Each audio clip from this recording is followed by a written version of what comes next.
Welcome to Blog Talk Radio in high fidelity.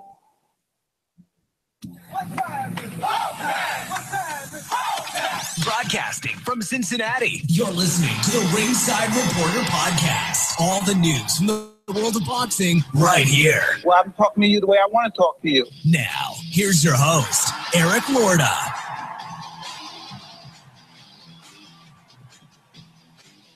And we are live. Welcome to the Ringside Reporter podcast, where we talk about the latest boxing news. If it's related to boxing, we'll talk about it here. My name is Eric Lorta. I'm here with my co-host, Ringside Robert, and England's adopted son, Joe Beeb. We have a great show for you today, and as always, you can catch us on the web at ringsidereporter.com. If you want to call, ask some questions, or just give your 2 cents, call in now at 323-870-3857. We'll be here till about 10 o'clock tonight, maybe a little earlier, maybe a little later. Just depends. Depends on how I'm feeling. Today, we're going to talk about Mayweather and McGregor, the World Press Tour. Let me tell you something right now. If you don't think this is entertaining, you better check your pulse. We'll have all the latest on this event. Chris Eubank Jr. advances to the World Boxing Super Series. But first, we get started with this weekend's action on Fox. Omar Figueroa versus Robert Guerrero, 10 rounds, but we didn't exactly need 10 rounds, of course. Omar Figueroa returned to the ring after a 19-month layoff, and just Beeb, how would you put this? He just demolished him. He wiped him out. He just wiped the floor with him. It was a vicious beating. Bloodletting, boy. This was like if when you go to the high school, you go to the schoolyard playground, and you have that 8th grade bully beating up on the 5th grader. Yeah, that's what this looked like. That's exactly what it looked like. That's what it looked like. Guerrero down twice in the second round and 3 times in the third before they called off the fight. Believe it or not, I thought Guerrero won the first round. I thought he looked okay, but he was swinging. He did win the first round. Yeah, I thought he won the first round. But, he was swinging wild. And Omar Figueroa, man, I got to be honest, he didn't look that much better. Figueroa didn't look that great. I mean, he had a big win, and he knocked him down. And Guerrero, to me, and I hate saying it, but I'm going to have to say it, he looked like a shot fighter. He really did. Didn't the Beeb tell you last week? The Beeb told me last week he was a shot fighter. Tried to put it as softly as possible. No shade to Robert Guerrero, had a great career. But the one telling thing about this whole fight was watch Robert Guerrero throwing punches like this with his head down. Totally his eyes off of his, and he couldn't even see because he put his head down. Punches coming up, he would lift his head back up, and then he was met with punches because he put his head down and took his eye off of his opponent. It's amazing how we've seen a guy in the lighter weight classes who was such a really good boxer, guy at junior featherweight, guy at lightweight, really good boxer, how his skills have really eroded. It's amazing. It's amazing. Yeah, I tell you what, and you notice that early on, he would put his head down and throw shots and just get smashed. I mean, it was amazing. I mean, that uppercut just hit home every single time. And he didn't learn from it. He was getting clipped with that uppercut every other punch, it seemed like. That being said, like I said, I mean, we'll go back to our original point, man. Guerrero looked bad in this, but Figueroa didn't look that great either. I mean, he was getting popped. He was getting touched up too. Overall, man, it was a pretty entertaining fight, I thought. So, Beeb, I mean, is this it for Guerrero? If you're a close friend of Robert Guerrero, and obviously his father who trains him, you need to tell him, hey, son, it's over for you. It's over for you. Because if this does not, put the final nail in the coffin, I don't know what does. Right. Because if he continues, he's going to get seriously hurt. If he's not hurt right now, if there's not some underlying issue that we don't know about going on right now, because he's been taking some beatings in these last couple of years in his career, and he's just been getting beat up and getting hit so flush to the head. You could tell when a guy gets hit, and he totally is not ready for it, totally cannot see it coming. when you see the guy's head just go back like that, and like, you know, people can see me. I'm you know, really snapping my head back and exaggerating the movement. You know, when your head is just looks like it's on a swivel after getting hit with a punch, those are the shots that rattle the brain, and those are the types of shots that will cause residual damage, you know, in your afterlife in boxing. So, yeah, they got to pull the plug on him. There's just no question about it. Yeah, I would go along with that. Robert, what did you think of this fight? I thought it was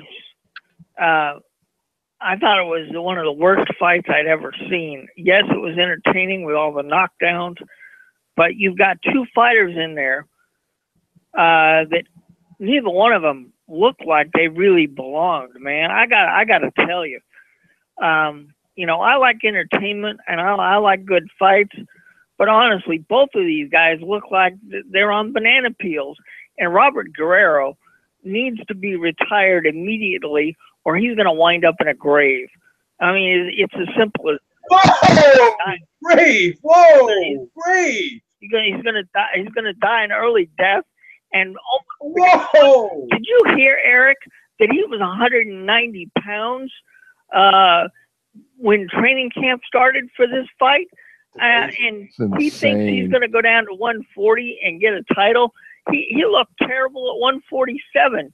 I mean, you put him in there against anybody that knows what the hell they're doing, it's going to be a short career for Omar Figueroa.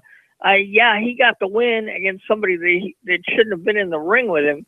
But seriously, this is one of these fights where both of these guys shouldn't fight anymore. It was absolutely awful to watch. I'm glad I taped it and didn't waste watching it live. Yeah, Figueroa physically, and again, not that it's a bodybuilding contest, but he just really looked soft.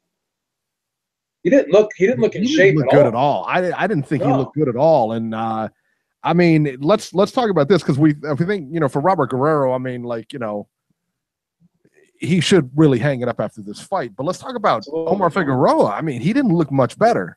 He won the fight, but I got to be honest, he didn't look great. He didn't look good at all.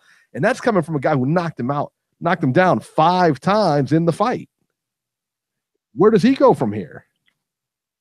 It's a good question. Well, he says he's going to 140, but good luck with that. Yeah, who is he going to fight? Yeah. Who are you going to put him in there with at one? Who's he going to beat down? Right. It's going to be Mikey Garcia. tough. Kill him. There, no question about it. I think that's a good bounce back fight for Mikey Garcia after Adrian Bronner beats him. That ain't going to happen. That ain't going to happen. Cincinnati, baby. That's what we're talking about here. Think about this, guys. On network TV, your main event fight last night was Omar Figueroa, who hadn't been in the ring in 19 months, against a guy that hadn't been in the ring in 11 months, who lost his last fight to a taxi driver. Oh. I mean, Premier Boxing Champion, you really put on a classic main event.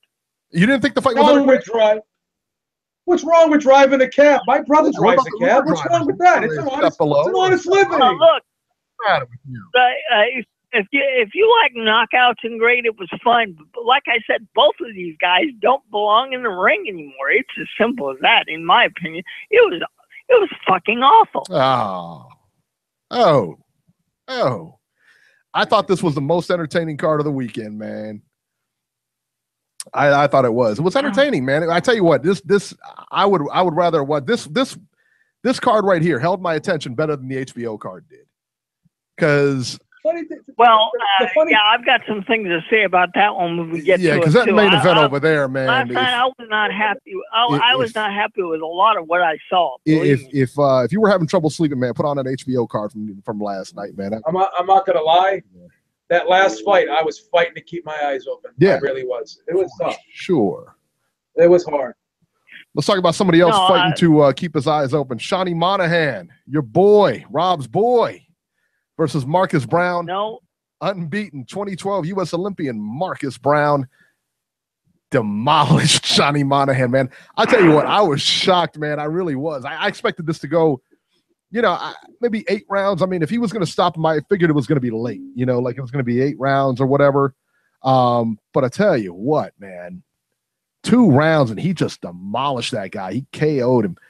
What were your thoughts on this one, man? Were you surprised? I was shocked. I didn't expect it to.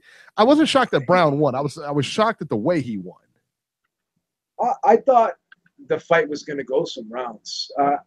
I'll be honest with you. I thought Monahan was going to make it to the end of the fight. I thought he was going to last the distance, and I thought he was going to get hit a lot, tagged a lot. I thought he was going to be thoroughly beaten.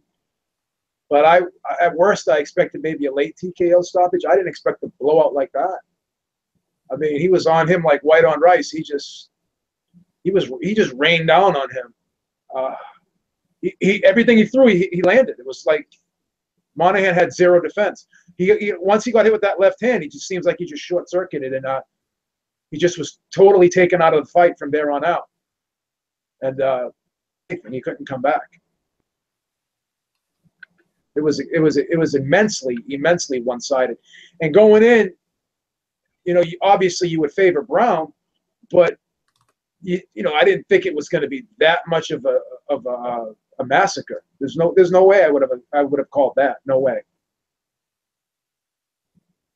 Robert, what about you? What did you think of the Marcus Brown? I thought he looked great, man. But what about you? Look, Marcus Brown was the most entertaining fighter of the whole night.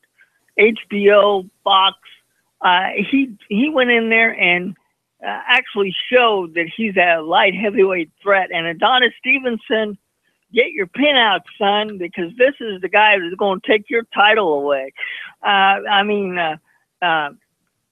He proves that he belongs in the light heavyweight division. He did what he had to do, and he did a lot more impressive than I thought he would. Remember when we were talking about the fights last week, the one fighter I said that didn't realistically have a chance of winning was Shawnee Monahan, because Marcus Brown, every time he's gone out there, he's gotten better and better and better. And I firmly believe that after Adonis Stevenson finally takes care of his mandatory, which the guy had to wait 2 years to finally get, that Marcus Brown should get the next legitimate title shot of that title, because there's your next WBC light heavyweight champion, in my opinion. I tell you, it's funny that you say that, because I think that should be the next fight that happens, but I would much rather see Sullivan Barrera get that shot. I know he won't, just because of the politics of it, but I think the better matchup would be Sullivan Barrera versus Adonis Stevenson. I think that's Adonis Stevenson. Yeah, I think that's a great fight, man. But again, politics won't let it happen. So it looks like we're gonna have Marcus Brown, which again, man, I think you say bye-bye title, man, because I think Marcus Brown is just gonna run right through him. Well, from what I heard last night, Eric, Adonis Stevenson is finally going to fight Alvarez. He's finally going to get his mandatory title shot, and then after that, it looks like it's going to be Marcus Brown. So, jeez. All right, let's talk about Arthur Spiltzka versus Adam Konotsky. I tell you what, this was another one that surprised me. I was really shocked by this one. Arthur Spiltzka fell victim to a 4th-round TKO to Adam Konotsky in their heavyweight fight. Arthur Spiltzka looked awful in this fight. He really did. I didn't think he looked good at all. I don't know. I don't know what to say, honestly. I mean, I was just that shocked. He just looked that bad. I mean, Arthur Spiltzka, from what we've seen of him, and then him coming back like this, not a good thing, man. You kind of wondered, like, you know, did you train for this fight? Did you know what you were getting into? Did you know this guy? I mean, Beeb, what did you think of Arthur Spiltzka in this fight? Because he dropped his hands. He was showboating. Yeah. He got caught, and he just couldn't recover. I mean, he just basically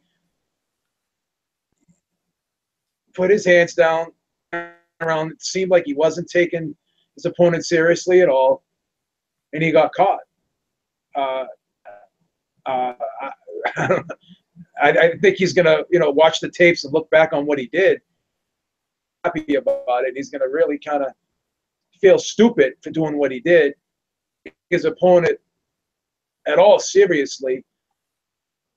It reminded me of that didn't fight when he fought Nate Campbell. Remember when Nate Campbell did that?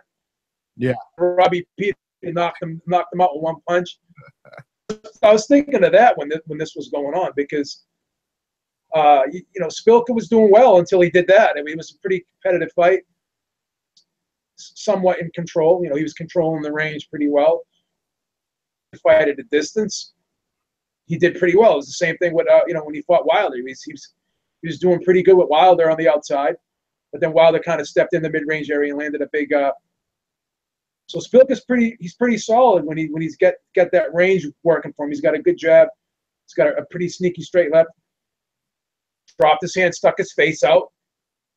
What it was, he far in range, and you're out of range, or if you're footing, lean forward and try to like suck him in and do a pull counter or whatever. But he just left his face hanging out there and almost welcomes the punch. Go ahead and hit me. You're not going to hurt me. And, he wanted to play chicken, and he got hit, and he got hurt, and he couldn't recover. Probably could have won the fight, or at least had a really good chance to win the fight if he didn't do that stupid move, in my opinion. I thought he just looked bad throughout the fight. I really did. Robert, what were your thoughts on this? I think it's time for him to find something else to do, but we have to ask ourselves, because I've never seen Kanowski until yesterday. What kind of heavyweight is he going to be? Is he going to be somebody that's going to compete for a title? Because I don't know how far he's going to go. He looked very impressive, but it looked like he was in a ring against a guy that wasn't prepared and really didn't want to be there. Yeah. And if you have that attitude going into a fight, you probably shouldn't do it anymore. Right. But I wonder what kind of the Kanowski has. Yeah, I don't know, man. I don't know. So Robert, let me take you to task here a little bit. You said before we got on the air that this card was terrible. This was one of the worst cards. Why did they put this crap on? Was. I thought this was the most entertaining card of the weekend. If you put this up against that HBO card. Look, Eric, it was. I will say this: knockouts, but it was entertaining for the knockouts. But none of these fights were really competitive. Yeah, but you know what? We didn't know that going in. I thought Brown and Monahan was going to be competitive. I thought Spilka and Konatsky, I didn't think it would be competitive the other way. I thought Spilka was going to run over him. And then we didn't know what to expect with Figueroa and Guerrero. We knew Figueroa was going to win. But, that was an exciting fight. That was that's the kind of fight you want to see. I wanted to see that kind of fight. Everybody likes train wrecks. I will say this. I'll say this because hindsight is 20/20. On paper, fights on it. You had 2 title fights on it. Sure. Joe Smith Jr. and Sullivan Barrera on as a pretty competitive fight on paper. It's gonna weight division, but after watching both cards, for entertainment value, I didn't think that the HBO card was better than the Fox card either. I mean, no way. The Guerrero card, because of the 2 styles, and I said this last week, I said it's probably slipping a bit, and we already knew Guerrero was slipping a bit, but that doesn't always matter because each other they could be close to being, in the same boat in terms of where they are in their careers, and because of those 2 styles, I said that could be an entertaining fight for as long as it lasted. Marcus Brown, to the occasion, we thought he would win, but we didn't think he was going to step up and blow up. So yeah, that was a pretty good performance too. So even that HBO card, Belcher was a huge favorite over Mira. The Castellanos fight kind of ended. That wasn't expected to win. I thought he would win based on the styles, but a lot of people were picking Corrales to win that fight, and they thought he would win handily. So even though there was 2 title fights there, I was looking forward to was the Barrera Joe Smith Jr. fight. That was the one fight that I really didn't really care too much about the other ones. Obviously, I was going to watch them, but I would put all my stock in the Joe Smith Jr. Sullivan Bear fight, and that fight overwhelmed. So after watching both cards, Fox Sports, the Fox Sports card, in my opinion, too. It is what it is. I got to tell you guys, I wasn't happy with either card I saw last night. Well, and let's talk about it. And I know everybody on hold, we're going to get to in about 5-10 minutes or whatever. We're going to talk about this card, and then we're going to go straight to the phones. Boxing MD is actually on the phone. He's talking to you in the chat. He says he's going to ether Beeb in the chat. So he's got something to say, and we definitely want to hear it. There's really nothing to ether anybody about. If you like a card, that's your preference. I mean, if I like a card, it's my preference. What is he? Yeah, I'm not going to tell you what you're supposed to like. What is this in regards to? Sure as hell. Well, I mean, when he gets on the line, I'm sure we'll talk about it. But my whole thing was Dan Raphael works for the biggest network in sport. The biggest sports network in the world. Has a pretty good job there, a job that most people would kill for. That he would be, a professional journalist and act professionally, and not like get into these beefs and these wars with people on Twitter, right? And get in these battles with fighters and promoters and managers. I mean, that was my whole complaint with Dan Raphael tweeting out the purses and saying, I guess PBC doesn't pay what it used to. And then find out that he did tweet the HBO ones out. I didn't know that at the time, and I stand corrected, and I told him I stand corrected. Dan and MD say anything about the purses on HBO, which were lower than the PBC purses. And the funny thing about it was the HBO purses fights on them. Yeah. PBC still got paid more.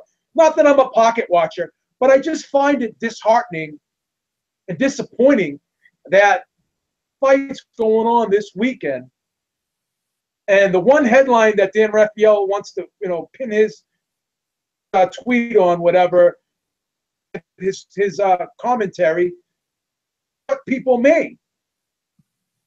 Like this is the sad state of when you have guys who are pocket watchers. Who cares what they made?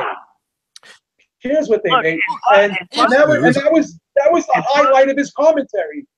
Yeah, talking about what the fighters made and saying, and then throwing a Snyder mark in there, hey, what they used to, like throwing shade on what the fighters made. Look at the fights themselves, okay? And what the fighters made was in line with the significance of the fight. Whereas on the other side, they less. I mean, as a whole, and they were in more significant fights. Yeah. So make a lot of sense. I hate when they do, and I hate when he's the same guy, Dan Raphael, and he provides a lot of good information. I'm not going to say he doesn't, but he's the same guy that says I'm not going to cover the Mayweather-McGregor fight, blah blah blah. Ellerby came out he said this on Twitter. Ellerby came out and says, "Well, great. There's no need to have your press pass then, right? We can revoke that. There's no reason for you to show up." And then like 2 days later, he's at the press conferences. And he's right front row, center seat, asking questions. It's like, come on. Because his boss, ESPN, they told him to be there. Right. And then, so why talk trash about an event when you know that your employer is going to make you go to it anyways? And then you sit in front row, and then Leonard Ellerby ethers you, and then you just look like an ass. Yeah. I mean that's yeah. I agree. Yeah, because he did. He looked stupid then because now he's got to backtrack on what he said. So if anyone's going to eat, why should fighters make? I mean, I get sick of this. Well, you know what athletes make. Why not? Why not? Why not? You know what athletes make. We knew what Michael Jordan made. I know what Steph Curry makes. Why not? Okay, but after the NBA Finals, right? Do we talk about what NBA player salaries are? We talk about the performances they had, and we talk about the game. Had a plethora of fights to talk about. It's true, but the top of his timeline was fighters made dig at them. You know, I guess I don't agree with that. They used to. Right now, I don't agree with that. So if you're going to say that about one card, the other card that had 2 title fights on it, as a whole, they still paid less than the PBC card. So It's like if you can't see that that's a bias, and you're going to defend that, and you're going to condone that behavior from a guy who works for the largest sports network in the world and has a job that most people would die for, and he's wasting his time getting in little squabbles with people on Twitter who he should be, that stuff should be beneath him. And if you're going to ether me by defending him, then bring it on, baby. Bring it on. Well, let's bring on MD here. 407, you are live. So, you know who Fanucci is, Steve? Who? Again? Fanucci. Do I know who Fanucci is? No, Fanucci. Who is Fanucci? Like with an F. Yeah. Fanucci? Yeah, I heard of that, yeah. Yeah, that's Beeb, right? So, if you don't know that reference off the bat, it's the guy that Vito Corleone killed in Godfather 2. Right? Okay. What does that have to do with anything? Right? Because what does that have? What is that? That's a friggin' straw man, red herring argument that most people do when they can't bring substance to a conversation. So, are you going to debate an issue, or are you going to wait? Are you going to debate an issue? Are you going to bring, your old style of debate that had no substance to it, and it ended up being shouted matches? The matter at hand here. The fact of the matter is, there were 2 cards. The fact of the matter is, there were 2 cards. Okay. The matter is, there were 2 cards. Dan Raphael tweeted out purses for 2 cards, and he talked shit about one card's purses and did not talk shit about the other card's purses, whose purses were lower than the card he talked shit about. That's the argument. Okay. If you're gonna defend what he did, I don't think it was right what he did, and I thought he made an ass of himself by doing it, because he's a respected journalist, and you should expect more from somebody like that. If you like the HBO card better, that is totally your right to say that was a better card. I will not. Who am I to tell you what to like? I don't give a shit what anyone likes. Okay? And I don't want anyone to criticize me for what I like. My tweet and reply to him was clear bias against one card, and he didn't say shit about the other card. And he looked like an idiot because the card he was talking shit about, the purses were higher on. Right or wrong? Can you dispute any of that? All right, well, can you dispute it? Can you dispute any of that? Can you dispute any of that? Yes or no?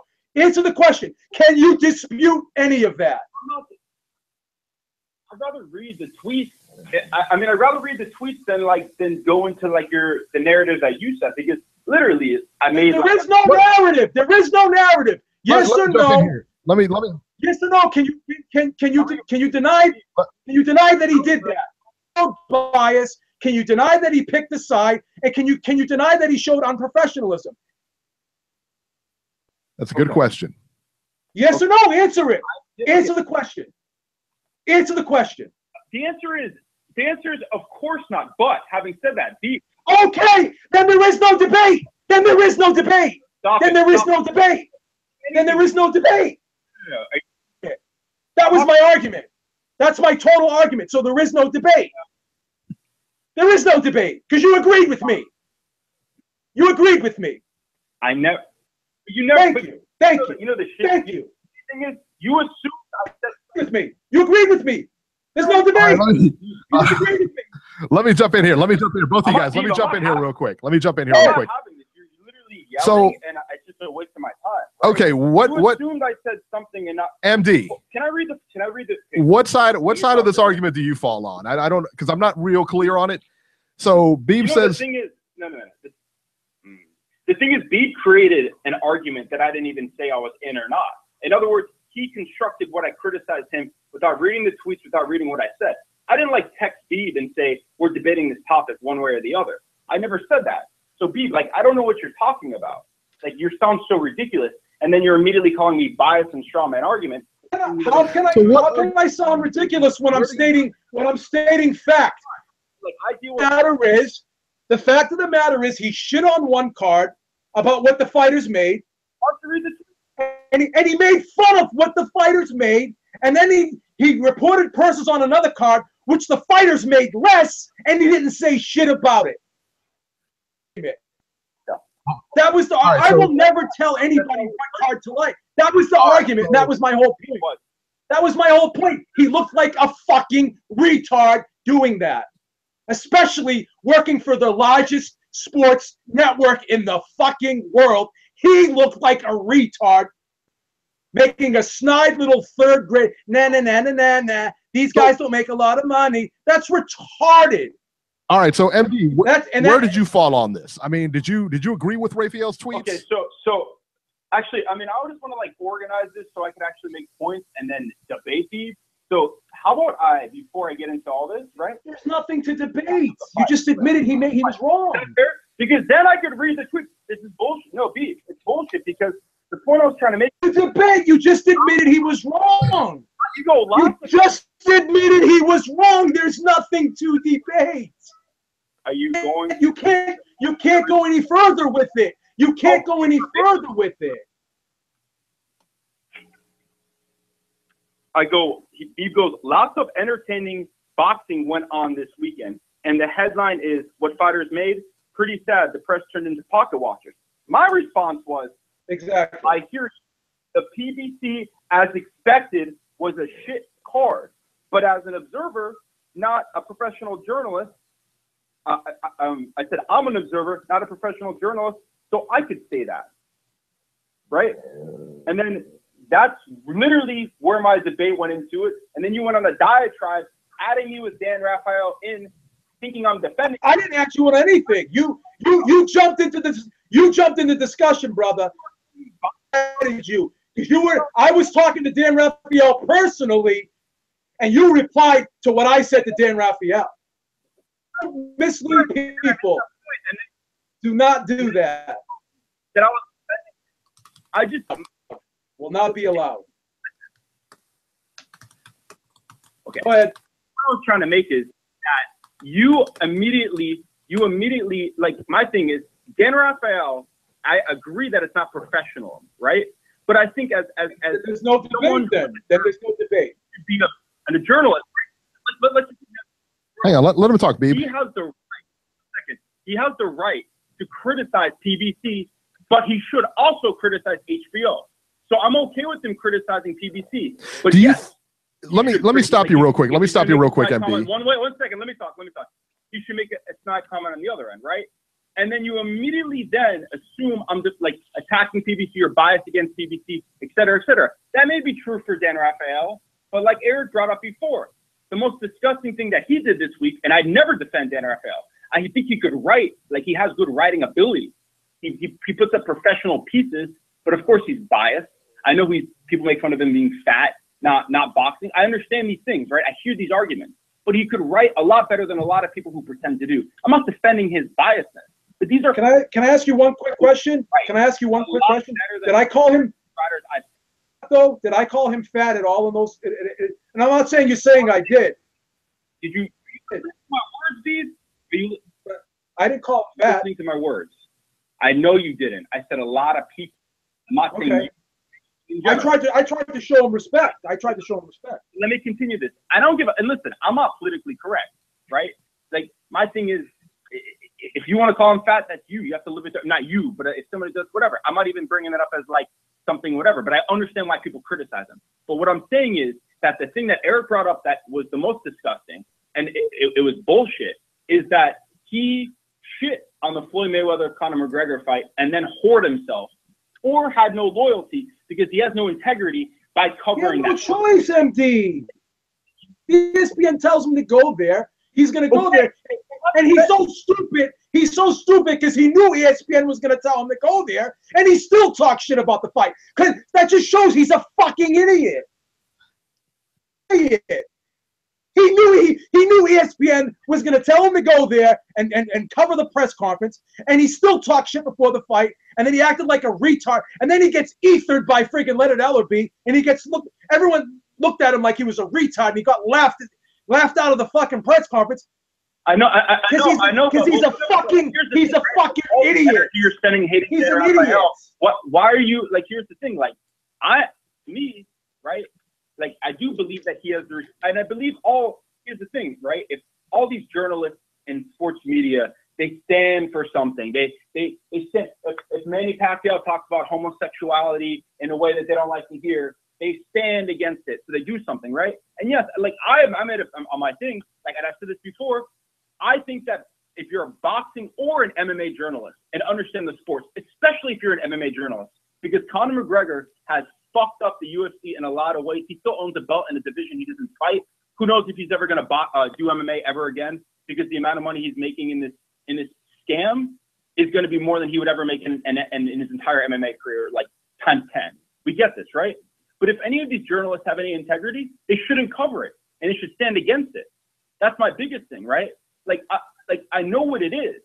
I know exactly what it is. It's a money scam to get people to spend a lot of money on something that's basically fixed. And it's all. Why it's not a scam? You know why it's not a scam? A scam is when you deceive somebody. If anybody doesn't know what this is and what they're going to get, they look at this, then it's their fucking fault. That's what a scam is. A scam is when I tell you I'm going to sell you something, and I don't give you what I tell you that you paid for. Give you what you paid for. Give you what I told you I was going to give you. No one's saying this is going to be a competitive fight. This is being marketed as a show. That's what it is. This is being marketed as an event. This is not being sold as pound for pound fighters fighting each other, the best versus the best. That's not what this is being sold as. And I have no problem with anyone calling this a shit show if that's what they believe. I have no problem with anyone who wants to say that this is a circus act if that's what they believe. It's going to do 5 million pay-per-view buys. How can you not be involved in this if an event this large? Someone who's involved in this say, okay, I'm going to turn away from this because this is not. You can't walk away from this money. No one would. It's not a scam. Of course. It's not a scam. It's not a scam. Right? My thing is that I agree that it's not being pushed that way. But of course, there has to be an underlying aspect of competitiveness, which is being sold to the public, Beeb. Like, let's not pretend they're not doing that. He's bigger. He has a dangerous left hand. You know what? We had this. Let me jump in here. Because we had this conversation too. Okay, every fight that we go over, that we preview, 90% of the time we can pick the winner. Why? Is it because we're smart? Because the majority of fights. Because the majority of fights are the same way. A majority of they're mismatches anyway. They're all the same. They don't charge $100 for those fights, though. Like, you don't have to pay it, though. Don't buy it. Look at the Pacquiao Mayweather fight. Look at the Pacquiao Mayweather fight. I'm a fucking loser. I'm buying it. You knew I'm sorry, Eric. Fight was going. You knew where that fight was going. The Pacquiao Mayweather fight. You knew where that fight was going. You can't be. Okay, but here's it. I mean, what do you mean? You knew where the fight was going? What? Of course, you knew where the fight. You knew who was going to win that fight. Did you? I mean, did you honestly think that fight was competitive? Pacquiao was way over the hill when he fought that guy. But you're speaking. This is what you call an armchair quarterback. Because are you going to pretend? No, it's not. No, it's not. I said that fight 10-2, 9-3 fight. Right. 8 years ago. I said that was a 10-2, 9-3 fight 8 years ago. But you said that. You can't say 100. Are you going to be honest when you say that Manny Pacquiao had the same chance to win as Conor McGregor? If you say that, you're really like, I mean, like, do you really believe? What difference does it make? If Conor McGregor has a good chance or a bad chance, a loss is a loss. If Conor McGregor finishes that fight on his feet, Eric, I apologize for cutting you off. Finishes that fight on his feet, and he wins one round. same thing Canelo Alvarez did. So what the fuck is the difference? What is the difference? All he has to do is finish that fight on his feet, and he wins. That's all he has to do. Is he going to win the fight? No, he's not going to win the fight. Was Pacquiao going to win the fight? No, Pacquiao wasn't going to win the fight. Was Andre Berto going to win the fight? No. And it's so funny hearing this from you, MD. You're a free market guy. You're going to sit there and tell people what they're supposed to sell and what they're not supposed to sell? Everything you believe in. Everything you stand for, MD. But Beeb, that's everything you stand for. You're a free market guy. What I was trying to what they should sell and what they shouldn't. So you might as well go on MSNBC after the show if you're going to do that. You might as well go on CNN if you're going to do that. Free market guy. Free market guy. And you're going to tell people what they should sell. Come on, brother. You're better than that. You're better than that. You're better than that, son. You're better than that. You're way better than that. You're way better than that. Come on. Okay, I'm not a journalist, right? And I believe in the free market, right? This is why I'm not saying, right? I'm not telling people not to buy it and to buy it. But what I'm saying is that journalists that have integrity, right? Because I'm not a journalist, right? I'm not a journalist. I don't pretend to be having social. You're going to something for the quality of the sport. And a lot of the people on either side of the aisle pretend to have integrity of the sport, right? Things that are, things that are integral to the foundation or to whatever, right? And if they don't call it what it is, then they're not doing their job as journalists. Am I not correct with that? Yeah, but you know what, Dan? If you're speaking about Dan Rafael came out and says, I'm not gonna partake in this circus, blah blah blah, or whatever he said over Twitter. It was something along those lines. And then like 2 days later, and then Ellerby came out and says, well, I guess we can revoke your press pass, blah, blah, blah. And then like 2 days later, he's at the press conference, front row, center seat, asking questions. And my thing is, it just makes him look like an idiot because he came out against it and said all this negative stuff. But then he's the first one, and guaranteed he's not at the Cotto fight that night. Guaranteed he's front row, center seat for ESPN. Because he's going to be told, he's going to get his assignments. He's going to get his assignment. He's going to be told to go there, and he's going to go Here's there. What kills and me can too. I also? Here's what kills me too. Let me also hold on. Here's what kills me too. All these guys, all these boxing writers and so-called journalists and everything like that, who say they're going to boycott this thing and it's bad for boxing. Guys, we wear two gloves. We hit each other. We beat each other to the pulp. That's what boxing is. Like it's some dignified sport or something like that. This is what we do. What makes this so different? What makes this so different? What makes MMA so different? They're both combat sports. They're two guys the other in the thing, ring because he's fighting. never had a professional boxing fight. What are you saying? So what? And here's the other thing. Does anyone really need to be told what this is? Even before wrestling, wondering who's going to win this fight? Even before wrestling, let me ask you this question, MD. Before wrestling, the wrestlers came out. Vince McMahon came out and told you wrestling was fake. Did you ever believe it was real? Did you need to be told it was fake? Be told it was fake? Come on, you're smarter than this. Right, when you watch WrestleMania, when you're going to med school, you're smarter than this. You guys know it's all predetermined, right? But it's fun to watch anyway. Why can't we just have something that's fun to watch? Then you just have a very cynical view of boxing because you're insinuating adult things. No, I have a realistic view of boxing. All I got to do, I can go on 5 dimes right now, right? And I can look at the schedule, and I can see 6-1, 8-1, 9-1, 10-1. What the fuck is the difference? There's going to be mismatches. There's going to be showcase fights. You're not going to get 50-50 fights. You cannot get 20 50-50 fights on a fight schedule. You can't get that. Here's context, right? Here's context. Because I'll bring in some of the weekend fights. There's not much to talk about, but I could talk about it a little bit. Joe Smith Jr. was an underdog, right? And I definitely picked Sullivan Guerrero to outclass him. Now, if Joe Smith Jr. was an MMA fighter who never fought a professional boxing match, who didn't hit like a mule, there would be no interesting aspect of the fight, whether it be the threat from Joe Smith, and yes, it did kind of get dull towards the end, you know, because he seemed to gas, or him having knocked him down in the beginning of the fight. So although you do say, right, you do say, what difference does it make? 5-1, 7-1, 100-1?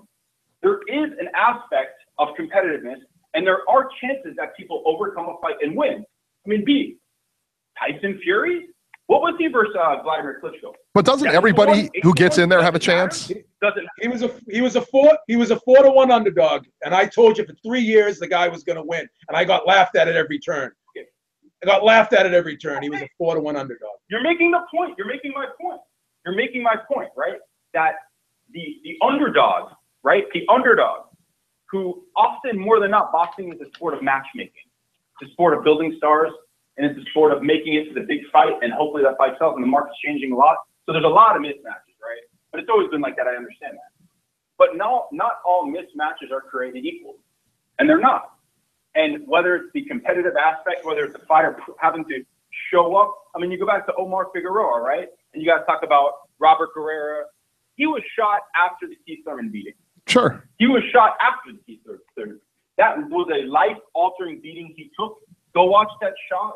He's a tough motherfucker. He took some flush, huge shots from a guy that was fighting two weight classes above where he should be fighting. I mean, the Robert Guerrero that beat the shit out of, what's his name? Michael Castillas?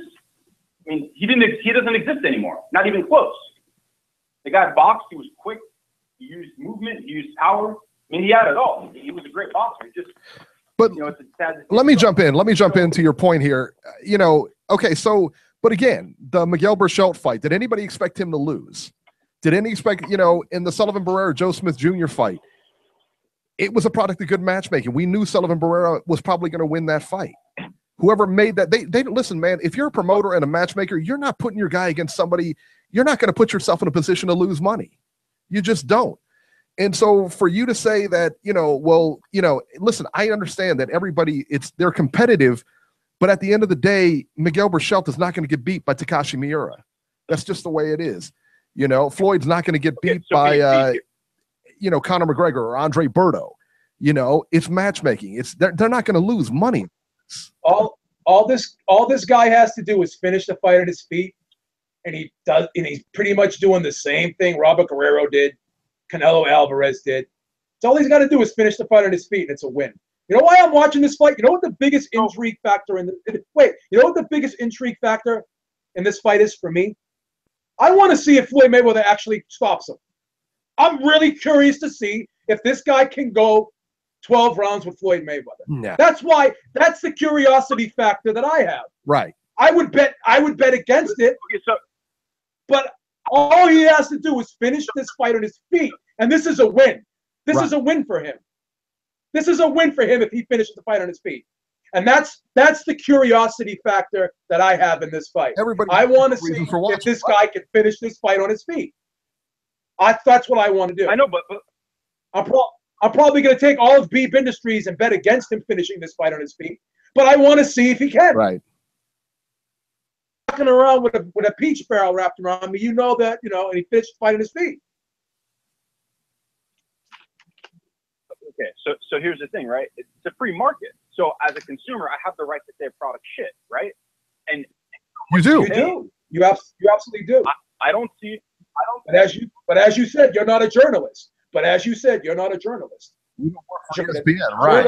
You don't work for ESPN, and you're not going to be told to cover the event. So that's like me saying, okay, job for a company, and then I go to work. This is a shit job I'm doing. You know, this job sucks. Everyone that does this job is a loser, and I'm doing the job. Then I look like a retard. So he's pretty much shitting on the fight, and the fight is so bad that he's not going to cover it. He has no choice. If ESPN tells him to go in the street and watch two pigeons fighting over a piece of bread and cover that event, you know, and let me tell you how big the event is. It's got its own section on ESPN. It's got its own section, so you know he's going to be there covering it. But for a second, Beeb, take your focus off specifically Dan Rafael. Just like let's just say there's like but it's funny for him. Why am I going to take my focus off him? It's too fun ethering him. All right. So what is your point here? But let me ask you, MD. I'm trying to make a point. No. I'm trying to make a point that you take journalists and you take journalists as a whole, and you view this event, right? You view this event. You think, right? You think that if they're objective about it and know the sport one way or the other, that, like, for example, they have the right, and they should be honest about it. They could, like, honestly, how I feel about it, it's a scam. It's a scam because it's not a scam. It's not a scam. It's not a scam. Okay, so it's not a scam. They're being straight up about it. That one second. The fighters themselves are not pretending it's anything more. If you look into it, if you have a brain, I'm not seeing you guys, but the people in general, that it's a way to line their pockets, and that's all who it benefits. It doesn't benefit anything besides that. You're paying for that, right? And that only. Yeah, but you know what? Isn't that the goal of everything in life? He's supposed to be of life. Not biased. I'm sorry, go ahead. No, he's supposed to be not biased. He's not supposed to say Andre Ward sucks, or I hate Andre Ward, or I don't like this guy because of this. He's supposed to be objective. He's supposed to report the news. That's it. That's it. He's not supposed to, he can give me his opinion on fights. He can give me an opinion, hey, I thought this guy won, but it was this and that. But don't tell me this is like a sham fight or something like that, because that's not your gig. Your gig is to report the news. That is his gig. If he wants to go, to his buddies or whatever, but yeah, when you work for ESPN or a big place like that, if you're a journalist, that's your job. You're supposed to be unbiased. That's the way it is. I mean, I can't believe you defended Dan Raphael, MD. You of all people, I would never expect you to defend Dan Raphael. I would never expect you to defend Dan Raphael, MD. I'm going to get you a Dan Raphael poster. I'm going to ship it over to Florida for you. I'm just so disappointed in you. But you're framing the art. You're framing. Okay, I'm going to make some points so you guys can understand instead of me just yelling. Listen. You're making it as me defending Dan Raphael, right? This whole thing started with objectivity, and then it went to that you guys are more angry. You're more angry at Dan Raphael shitting on the event and then going to cover it than the event itself. That I don't understand. That I have no idea. You know what honestly makes me angry?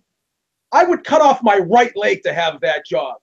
Okay? And if I did have that job, I would be 10,000 times more professional than him. I'm not saying I would be better at it than him, because he does do a good job at what he is good at what he does, but it gets overshadowed because he can't control his personal feelings, and he acts like a third grader once he gets on that fucking Twitter. He's worse than Donald Trump on that Twitter. I would say it's comparable at least. Once he gets on that Twitter and starts arguing with fighters, starts arguing with promoters. I agree. When he tweets, he undermines his talent. He undermines his talent because he can't control it. Such an awful event. No, but I agree. See, that's the thing. The event, though, that's what I'm saying. It's the event. Now, I understand and I agree that he's immature and pointless when, when Rigo fights sometimes, we all know it's boring. Just report the facts. In that regards, right? But I also don't agree 100% when you look at every single journalist, every single person who writes that Twitter, right? He's told to make some straight factual pieces when he's covering facts. But of course, what do you mean nobody should have any opinion when it's himself? There's no separation between your work and yourself as a public figure? No, there's not. Let me tell you what. No. Let me tell you what. It's Twitter. There's not. It's Twitter says. You know what? Twitter says ESPN. Hang on, Beeb. Right. That's the point. His Twitter says ESPN on it, he's listed as a reporter. He's not listed as a columnist. He's a reporter. Right. His job is to report. It's not like Bill O'Reilly, who is basically an opinion show. That's an opinion show. If your show is specifically an opinion show, this is an opinion show. You want to do that? This is an opinion. Go on that show with Stephen A. Smith and that other fella, or the one with Max Kellerman or whatever. Go on that.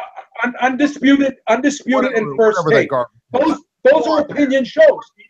Right. Yeah, it's called First Take. It's a piece of garbage. No, this is ridiculous because have you guys been paying attention to sports? I assume you guys follow a bunch of writers. All writers. They're all. I don't follow anybody. I don't follow anybody. I read stories. I Google stuff and I read stories. Read the news, yeah. Whoever's at the top. If I Google Floyd Mayweather, whatever articles are at the top, that's what I read. I don't follow anybody. Yeah, there's no writer that I sit there. I don't follow anybody. None of these guys are people that I would be like, oh yeah, I gotta follow this guy. Okay, writer, maybe journalist, whether it's in sports, whether it's in obviously politics, but whether it's in sports or whatever.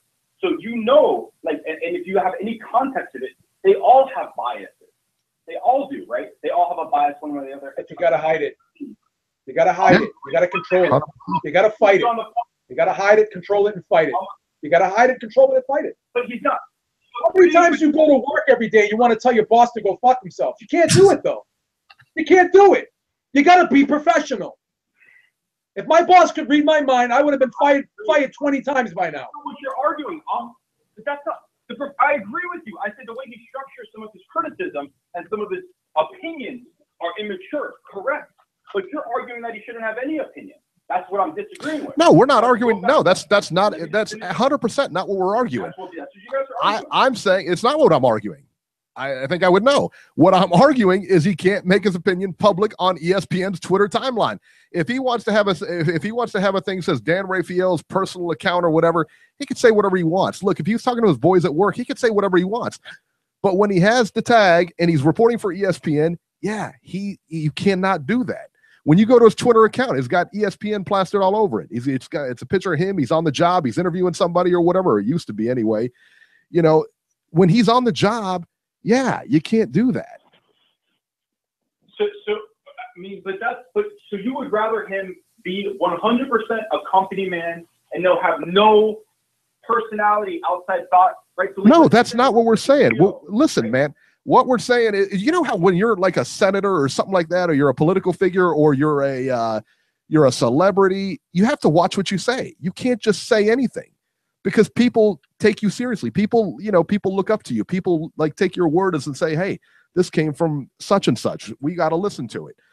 So when he says something like that, he's actually hurting promoters. He's actually hurting a lot of people when he says stuff like that because he's a mainstream guy, and he shouldn't say that stuff when he's under the banner of ESPN. If he wants to say it to his guys at work or at the water cooler or wherever he wants to go. If he wants to create his own personal blog and tell people this is an opinion blog, then that's fine.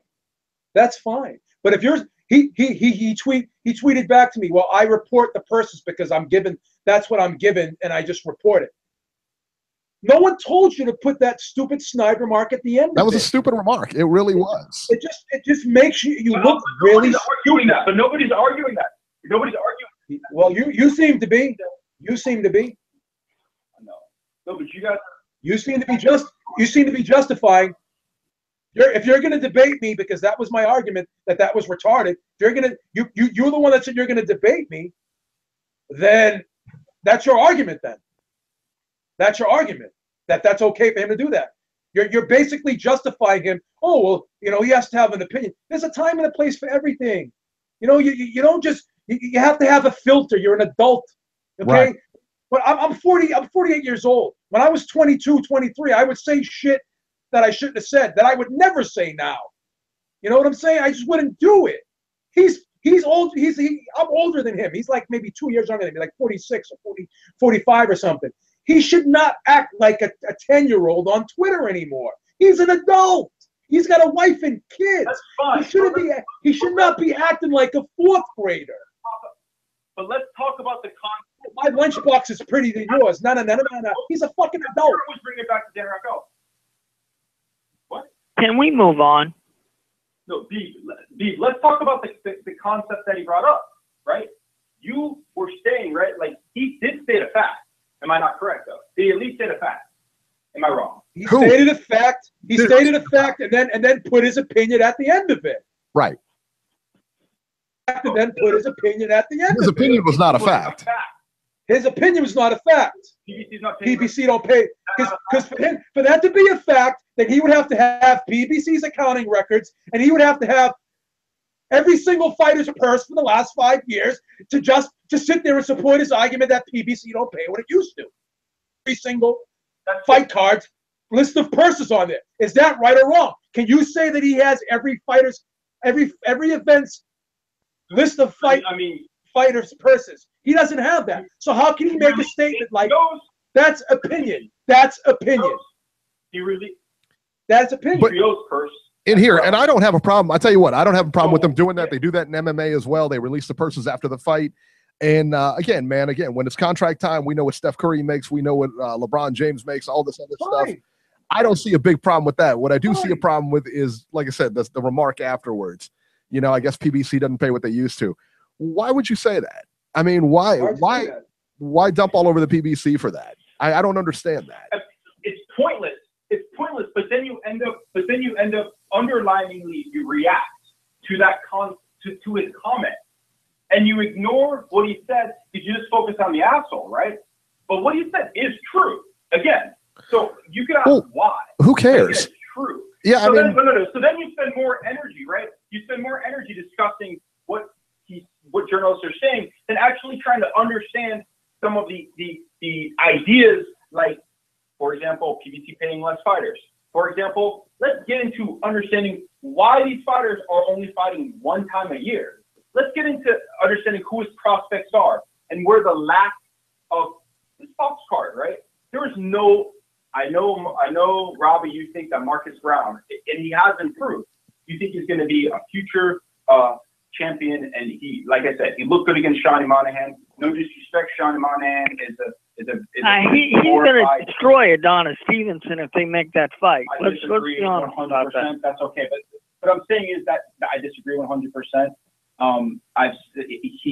Thomas Williams is chinny, and before that fight, I thought he lost. I thought the other guy got robbed. He was like a Russian, or I don't know, he was an Eastern European guy, and I'm sure you guys remember that fight. But they had an opportunity to put young prospects and something on that Fox tape. And what was given to us? Bullshit. Terrible bullshit. Now, you don't need to bring up HBO to dismiss it. Let's just focus on this alone, right? Because you don't need to go, HBO is shit as well. So objectively, right? Objectively, we should observe what is there and criticize it without being biased, right? Now, I know Dan Raphael is biased. And I hated both cards, to be honest with you. Both cards were very comparable, though. Like, one card was not significantly better than the other. Both cards were pretty comparable in terms of entertainment value. So that's my whole point. The whole point is this: you have two cards that are comparable. So if you don't like both cards, then shit on both the cards. Why shit on one and not shit on the other? Agree. That's the thing. All right, guys, I'm going to have to cut you guys off now. We're going to go ahead and move ahead. Boxing MD, as always, man. We appreciate it. Appreciate the call, man. Good stuff. And man. I still love you. I mean, I'll still invite you over to Thanksgiving dinner if you want. But I mean, Thanksgiving, baby. You gotta pick and choose your battles a little more wisely. That's all I'm saying. I haven't lost a debate since I was in third grade, man, at Chuck E. Cheese. Beeb, bringing the heat tonight. Bringing the heat tonight. And I see both points. I don't agree with both. I don't agree, but yeah, I definitely see both points. All right, let's move ahead here. 773, you're live. Hey guys. Dale. Hello. Chicago. What's up, man? Yeah, what's happening? Dale? What's happening, Chi-Town? What's going on? Chi-Town representing. Mm-hmm. Yeah, no, I'm here to talk about Dan Raphael for another 45 minutes. That's cool with you guys. No. That's great with me. Who would have thought Dan Raphael would have got so much run tonight, you know? I know. I'm just mad because I don't have his job. I want his job. I'm jealous. I'm a hater. That's what I want his job. I hate on Dan Raphael for that, man. I love his job. That's my dream job. I would love to do that. I'd rather read Joe Habib on ESPN than Dan Raphael. That's right. Think about it. You can wake up on a Monday morning in your pajamas, open up your laptop, and start work. I mean, who would want to do that? Who would want to do that? Anyway, what's on your mind, brother? That's why I'm mad. That's why I'm mad. A couple things. touch on that real quick. Like, yeah, I mean, I'll move on real quick. You know, I agree. Just his, you know, the bias, it's there. We all know it. And it's like, just report the story. You don't have to throw in a freaking comment. We all know you hate PBC. We all know you find any chance to find anything negative. But, you know, when it comes to them, you know, doing $6 million for, you know, Spence and Bundu, you say, oh, here's a little footnote. You know, it's like, we all get it. You know the problem with that, though? You know the problem with that, though, Dale? I've been on conference calls with PBC fighters, and guess who's always there? And guess who always asks the first question? Always. It's Dan Raphael. Always. Yep, exactly. Yeah, you're absolutely. 100%. Like, all the time. He's on every one of them. Listen, I mean, they deserve, you know, they deserve some criticism. There's no question. Yeah. But, you know, some of these guys, yeah, it's fine. You know, the bloggers and the people who show it, yeah, go ahead and shout your opinion, or just regular fans. But like, yeah, he's got he's got the biggest writing job for boxing, at least in this country. Oh yeah, for sure. It's like, yeah, dude, you gotta come on, man. You know, don't Beeb's Trump fight was really good. Like, just don't get in Twitter wars with these people. Like, you've got like the dream job, dude. Like, right. Just report it, and yeah, you can, you know, call BS when it's warranted, you know, and PBC or whatever. But don't throw in those little stupid comments. It's not cool. And then I know you guys touched on too. Like, it's not an op-ed, you know. It's freaking tell us, and it's good info. Yeah. Another problem with him, guys, is he can't really express his opinion because it doesn't do any good. Look at this. He complained about Mayweather McGregor, and what does he do? He's at the press conference. I mean, you can't say one thing and then have your employer turn around and make you do something else. If you're going to state an opinion, be sure to go to your bosses beforehand and say, look, this is how I feel about it. You know, right. And if you really don't like something, well, it doesn't matter how he feels about it. It doesn't matter how he feels about it. ESPN is going to cover it no matter what. Do another thing. ESPN is going to cover it no matter what. It does not matter what he thinks about it. You watch what happens the closer we get to this event, how everyone's going to start changing their mind about what they're saying about this event. Because they're gonna no one knew that these press conferences was going to have 12, 15, 18,000 people. Now people are going to start shutting their mouths once they see how big this event is. Once this thing gets that 5 million pay-per-view buys, everyone's going to start shutting their mouth. You know why? Because they're going to be told to shut their mouths by their bosses. No one wants to be look like an idiot at the end of this. Yeah, it's been working on me. I mean, when I first was announced, I was like, oh man, well, this is ridiculous, you know. But and then as it goes on, I'm like, all right, you know, this is a pretty big event, pretty fun. The press conferences have been ridiculous, and like I know Eric, I think you said a couple shows ago, like they should pay-per-view the press conferences and have the fight for free. That's right. That's right. You know? And the press conference, I tell you what, the press conferences were worth pay-per-view. What's that? The press conferences were worth pay-per-view. They were all good. Totally. I mean, I just like no one has ever disrespected Mayweather like that. Like, man. Oh, that was awesome, man. That was great. I love it. He's getting flashbacks of The Rock. From what I hear, he's putting up a better fight outside the ring than what he will inside the ring. Yeah, we don't know that. 100%. We don't know that. 2-division champ. You don't know. Well, I will say, but here's the thing, though. And you guys touched on it too. Like with that fight, if he stays on his feet, it's a win for him. I mean, you know, I mean, if it goes hard, I'm expecting an absolute shutout. Come on. But at least, you know what? We know what we're getting with this. I mean, I'm probably not going to buy it. Or maybe I'll go to a bar watch it or something. If I do it, you know, I mean, that's about as far as I'll go. You know, he's still in the chat.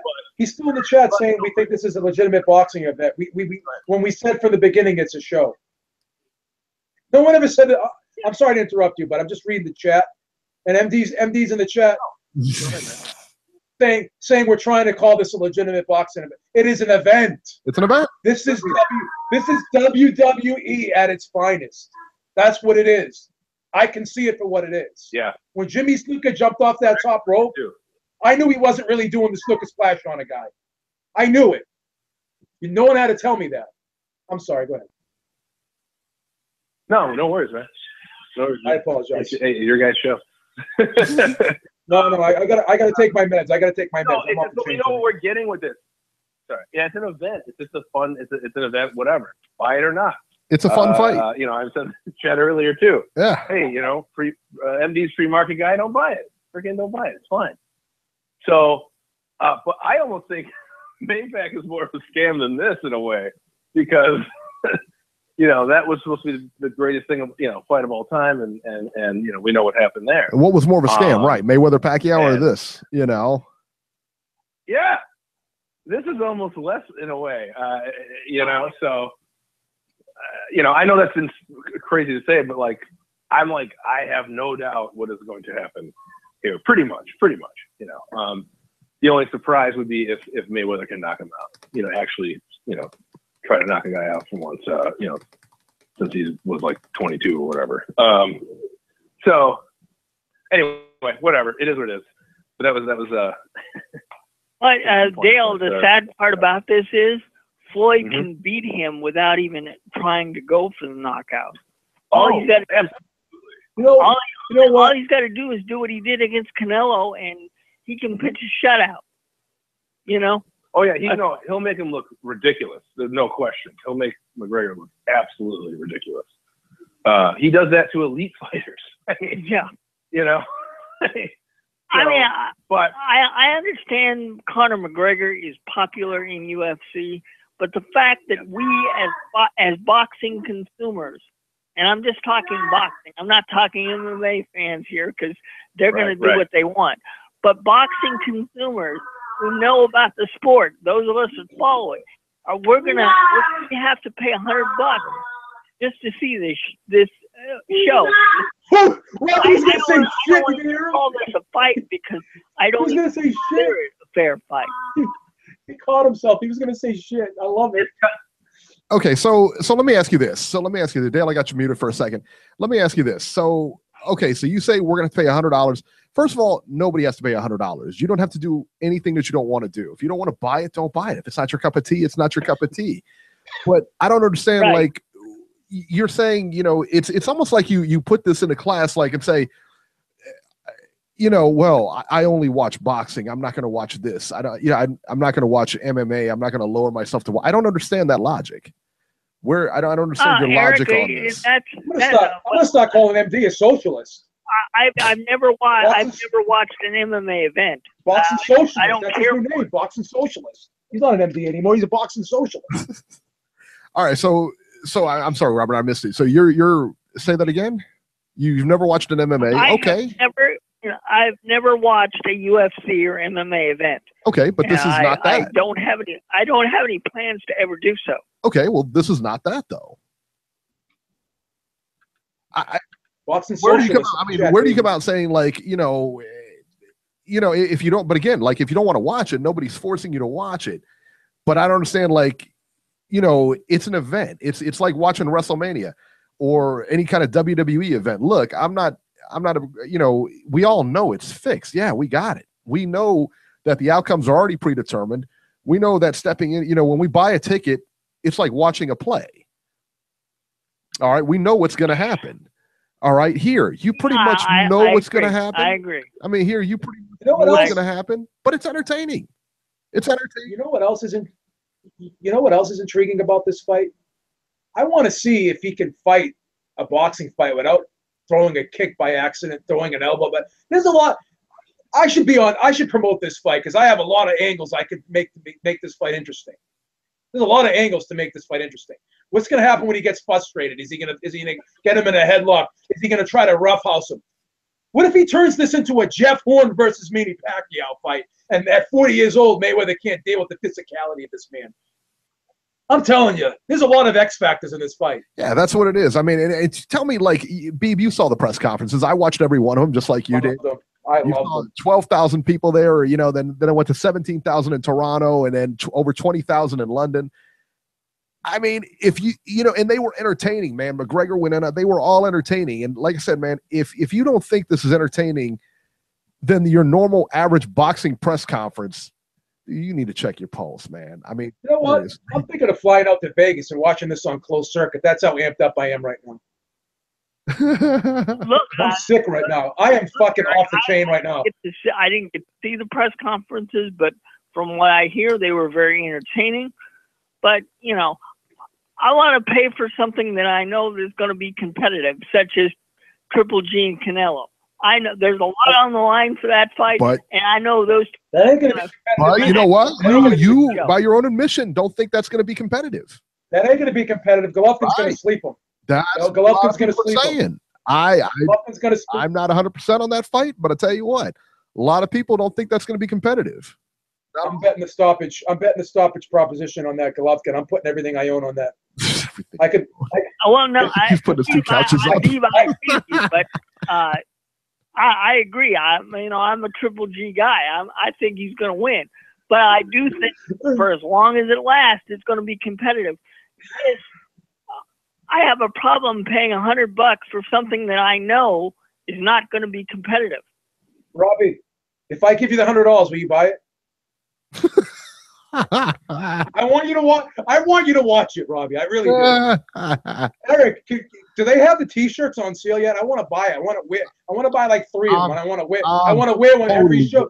Every show we do until August 26th. I want to wear one of those T-shirts. I was on the Money Team website looking at T-shirts the other day.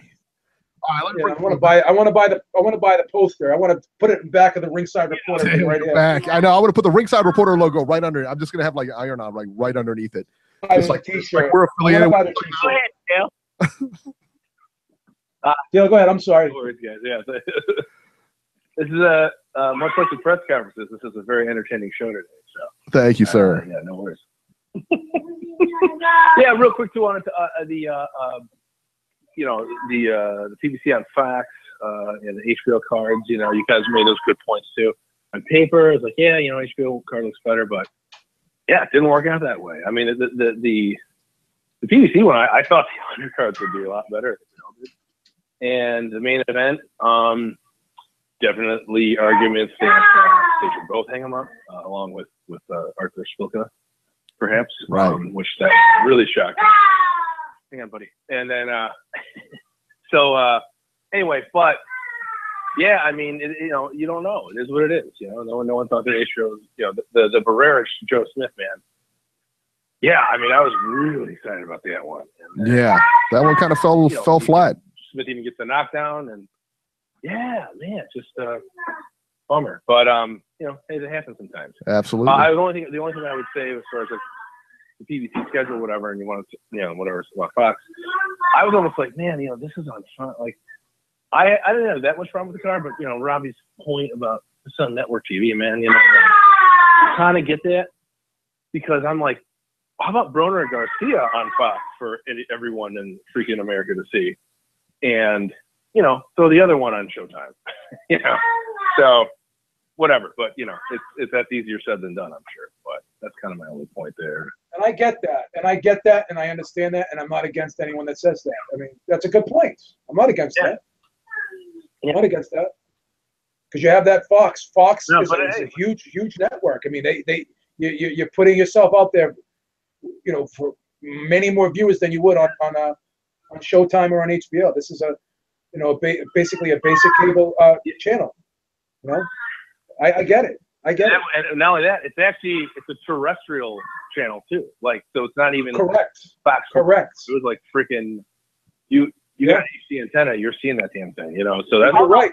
Although Brian Custer last night, who was doing the play-by-play for Fox, he kept saying FS1, and I'm like, dude, you're on Fox. That's right. Yeah, you're right about that. That's funny. It's a tough job, it's an honest mistake. It's an honest mistake. Absolutely. Yeah. It was good to see him there, giving it a shot, doing the commentating, and I'm sure he'll get better over time. But yeah, a little rusty at first. Yeah, no problem. Yep. There it is. But anyway, guys, so that's about it. I'll let you guys get rolling, and then Oh, real quick, the Friday Showbox. I watched a little bit of that too. Josh McGreer again gets that, shout out to Chicago. There you go. Yes, he did good. He did good. I watched good. Yeah, I watched the whole thing. So, yeah. Awesome. Nice. All right, man. Pillow, but again, it's like, maybe only if you knock him out, pull out the pillow. But anyway. Yeah, right. Right. You guys go. Thanks. See you later, Dale. All right, man. See you guys. Good call. Good call, Dale. All right, area code 508. Maybe 508. You're live. Georgie Porgy, pudding and pie. From this day, you'll be my new fool. Hi, Georgie. Hello, guys. Georgie. How you doing, brother? Happy National Ice Cream Day. How come? Listen, Beeb, how these ended up being the Dan Raphael show? I don't Georgie, know, man. Georgie, I am as shocked as you are. I had no idea we were going to talk about Dan Raphael today. I was getting flashbacks from 2015. Listen, man, we know that the man is a provocateur. You know that the man going to be writing some shit that is going to rough people the wrong way, and they're going to reply, and they're going to create the buzz. Look at you guys. You spend like half of the show just talking about these men. I think this man just using everybody. Somebody got to check that man IQ. Got to be out of the chart. He's just using people. If people, I'm telling you, if fans really put the blame on like what's going on with the WBO and all these judges and the WBC and all these mafia, instead of going against the reporters and the fight itself, then we make it somewhere. But talking about Raphael is just like a waste of time for me. I mean, we don't care about him too much. There it is. I'm just jealous, man. I'm a hater. I'm a hater. I'm a straight up hater. I'll admit it. I'll admit it. I'm jealous of Dan Raphael. Man, let him do his thing. Listen, fucking Guerrero, bro. The man gotta go. It's about that time. He just don't want to be that stepping stone, that name. I mean, he did what he did, trying to move on. It was a crossroads fight too, because Omar Figueroa, he looked washed up into who he fought. DeMarco. Yeah, he didn't look Figueroa. Good. Yeah, right? Figueroa didn't look good either. I mean, they both look bad. Yeah, I don't know where Figueroa goes from here. Like, I hope he makes a lot of money. The fight there, whoever grabbed that L got to go. At least the other guy get another chance to come back another day and prove himself again. You know what I'm saying? So, but after that, it should not be no more Guerrero out there in the horizon, nowhere, you know, as a main event, nowhere, you know. Put on some undercut somewhere, but that's about it. Because, I mean, losses should mean something on boxing. This is the situation because, you know, it's so many people on the line. I always said it. We got to, you know, have some type of system that as you go, it become a murderous road. You know, and when your shot gets there, you really got to make it count. So we just got to, I don't know, man. I don't want to spend my life talking about a certain fighter that never could have reached the potential. Like, there is like, you don't want to break people's dream either, but at the same time, if you're a fan of boxing, you want to see it evolve to see who's the best in the world. And there's a lot of fights that get fans against each other, you know, against the sport itself, just because they're not either competitive or not the guys that we want to see. And then you got Raphael fucking going to that pond and spreading this here and this and that and benefiting out of all these arguments. So we're going to have to find some middle ground somewhere. I know it being a long show, everybody there support, giving them thumbs up. Georgie, before you go, August 26th, are you spending $100 on Mayweather McGregor? He's coming over my house. Of course he's coming over my house. He lives in Massachusetts with me. He's coming over. I'm inviting him over the house. Baby. This is a freak show. This is a freak show. All right. But at the same time, anything is possible. If somehow this man can land a punch and come Mayweather out, who knows? You never know. I'm not saying it's going to happen. Obviously, I think Mayweather going to watch him, probably even knock him out. But if somehow this man can achieve the impossible, you don't want to see it. Right. What kind of snacks do you like, Georgie? I'm gonna invite you over the house. It's just a show. I mean, people may spend $100 on other bullshit. So and this is like a one-in-a-lifetime opportunity. Because remember, these men get hands. It's not like a Joe from the street. Back in the day, you know, champions used to fight like Joes from the street. You know what I'm saying? But these men really know how to combat sport. It ain't boxing, but he got hands. And he know how to dodge punches. So let's see what happens, you know? There it is. It's perfect. Just let me know what kind of snacks you want. If you want those pizza combos or whatever. And Good. I'll have everything ready for you when you come over on August 26th, Georgie. He lives in Massachusetts, Georgie. He lives close to me. You ain't bought him lunch or nothing? You ain't bought him lunch? I know. He's about 35, 40 minutes away from me. I'll come pick him up. Nothing. He couldn't buy him lunch or nothing. Georgie, he couldn't buy you lunch. That's crazy. All right, guys. You have a beautiful night, and thanks for listening to me. You too, man. Thank you, sir. All right, Georgie. Daddy too. Did you know it's National Ice Cream Day today? All these places you go to, you get a free ice cream. You know what? My dad said something about that. He said something about Isn't that amazing? Yeah, and I didn't put it together until like just later on today. But I was like, oh yeah, because everybody's giving away ice cream today. Yeah, it's no, National Ice Cream Day. I feel like buying Boxing MD and ice cream right now, brightening up his day a little bit. He's a little upset.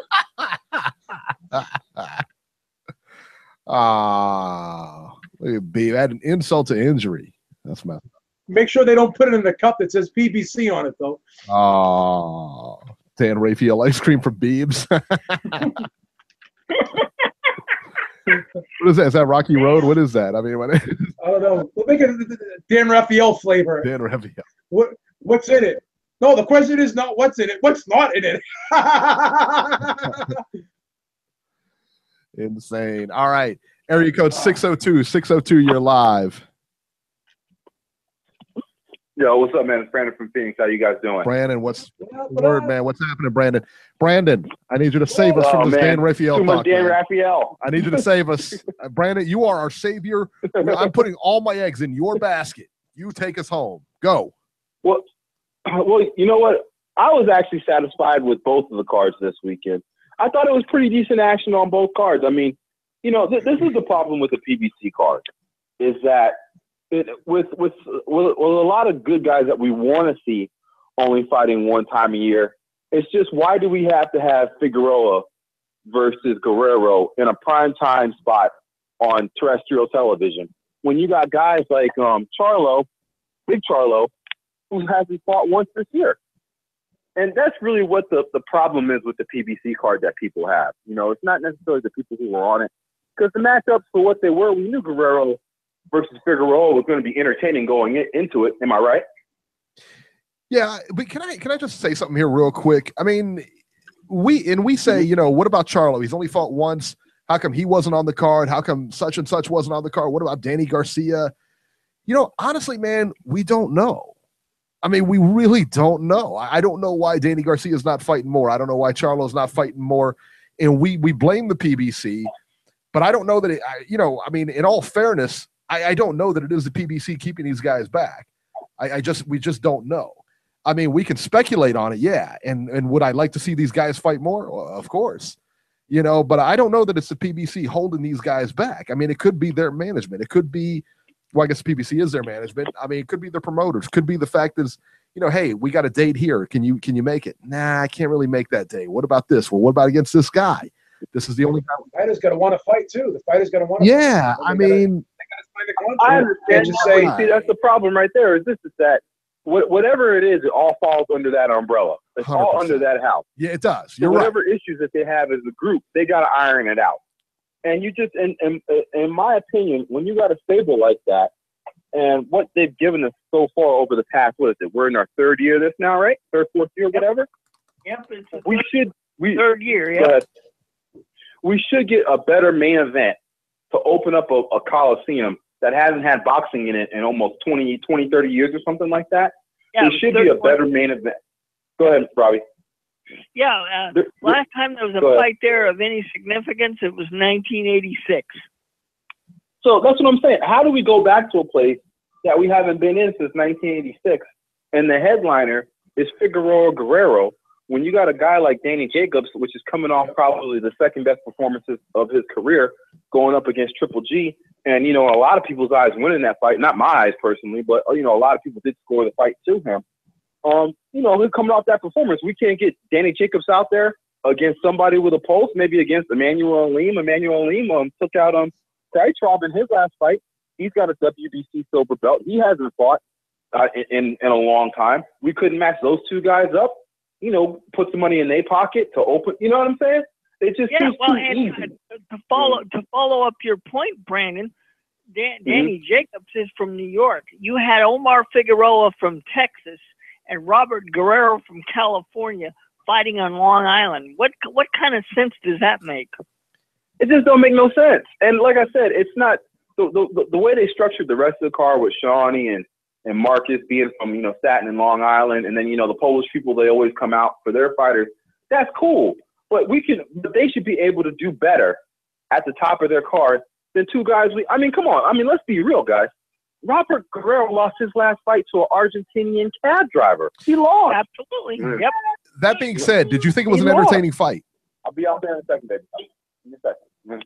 So, you know, that's my problem with it. Now, the action that happened was. Let me ask you this: cool. Did you think it was an entertaining fight? Go ahead. Did you think it was an entertaining fight? Because ultimately, that's what the matchmakers are there for. I mean, that's really what the matchmakers are there for. We knew that fight was always going to be entertaining. I didn't think it was going to be entertaining. We all knew that. I did. I thought it was. I thought it was going to be like a one-sided beating. The way that Guerrero's fought and the way that Figueroa fights, Figueroa is always an entertaining fight. Yeah. Guerrero's pretty much always an entertaining fight.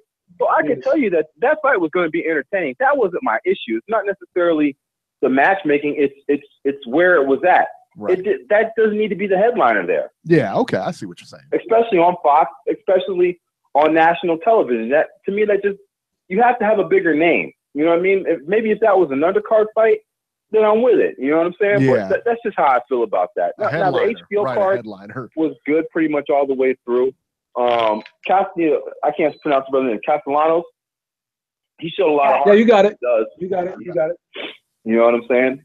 Sullivan Barrera did his thing, and Burchell did his thing too. You know, everything kind of played the schedule over there, but it was still good competitive fights. Now, real quick, I got to get off the phone with you guys, but I want to say this about what Beeb was talking about earlier with the whole Dan Raphael thing and, you know, biasness that's in the boxing media. You see, the reason, and I understand why Beeb gets so heated about this, because the bullshit is so obvious. And I'll ask you this. Have you guys seen one article about why Gilberto Ramirez is not in the Boxing World Series? No, have not. And I love Gilberto Ramirez, too. I do, too. He's a top-ranked guy. Okay. Yeah, he's a top-ranked guy. Top ranked. He was a PBC fighter. He would have got destroyed. A guy like him who won that title from Abraham, I don't know how long ago, took a whole year off, and I don't know if he was injured or what the deal was, comes back against Max Bursak. And remember, we were clowning Billy Joe Saunders for trying to fight Max Bursak. We were clowning him. And then he comes back and fights Max Bursak on a pay-per-view undercard. He did come off an injury. You know, I found that out later, but still, that was not a worthy title defense. I get your point. So what I'm saying is this: you got a good-looking 6'3" or something like that, super middleweight Mexican, and for some reason this guy we can't get him in the Boxing World Series. What better is he going to do over the next year other than being in the Boxing World Series? And I haven't seen one article or one tweet about why this guy isn't in it or what he's doing with his time that's better than what he could be doing in that Boxing World Series. Is there? Well, Brandon, couldn't you say the same thing about a guy like James DeGale? He's not in it either. I believe James DeGale is hurt. Yeah, he got messed up in his last fight, man. His face was really screwed up. I will tell you this. Right. I'll tell you this. I think that if Gilberto Ramirez wanted to be in it, he could have been in it. If he wanted to be in it, he probably could have been in it. That Bob Arum could have made that call, and he could have went to Bob Arum and said, "Hey, this is what I want. Put me in." You know, and I think there might be something on the back end for him. Maybe he's got a title shot coming up. Maybe he's got something else lined up where he would make more money. No, he has the title. He's got the WBO title. Or a big money. What I'm saying is a big money fight. What else is he going to do? Well, I don't know. I mean, that's my. I mean, that's. Is he going to fight Jesse Hart on HBO? Is that better than being in the Boxing World Series? I'm with you on this. Jesse Hart on the Oh, you're right. That's a great point you brought up because I never even thought of that. In all seriousness, guys, you could see the Jesse Hart fight on ESPN. All right, well, that's what I'm saying. But they get no criticism for this. No, you're right. He's going to almost have this title for 2 years, and we're going to get Max Bursak and Jesse Hart. Yeah, I've seen Jesse Hart fight one time. I watch all kinds of boxing. You know what I'm saying? Like right. I just don't understand why there's not enough criticism equally on both sides about this. Now, people say what they want to say about Darrell not being in it, and I agree. Darrell should have got in it. Anthony Darrell, because he could have had that fight with Callum Smith and then been in the Boxing World Series. Instead, he's going to get them hands for Benavidez when the time comes. Benavidez is going to tax that ass when it happens. But right. You know what I'm saying? We see the criticism get delivered to him, but I haven't seen anybody say anything about Gilberto Ramirez. You know what? I'm kind of with you, and I kind of forgot about him up until now. I mean, you're right. I mean, I can't really defend why he's not in it. You know, and really, I tell you, the funny part is with this whole thing, it's kind of silly for you not to be in it. I mean, if you're a boxer, it guarantees you X amount of fights. You know, you're in there. You could say, hey, I've got to fight. At least I got to fight. I'm going to make some money. There's some bonus, there's rumors of bonuses happen if you win by, I don't know if you win by knockout or whatever, but there's bonuses for winners. You got a big prize at the end. Why not go in it? I mean, what's the downside? I don't get it. I don't either. Understand it.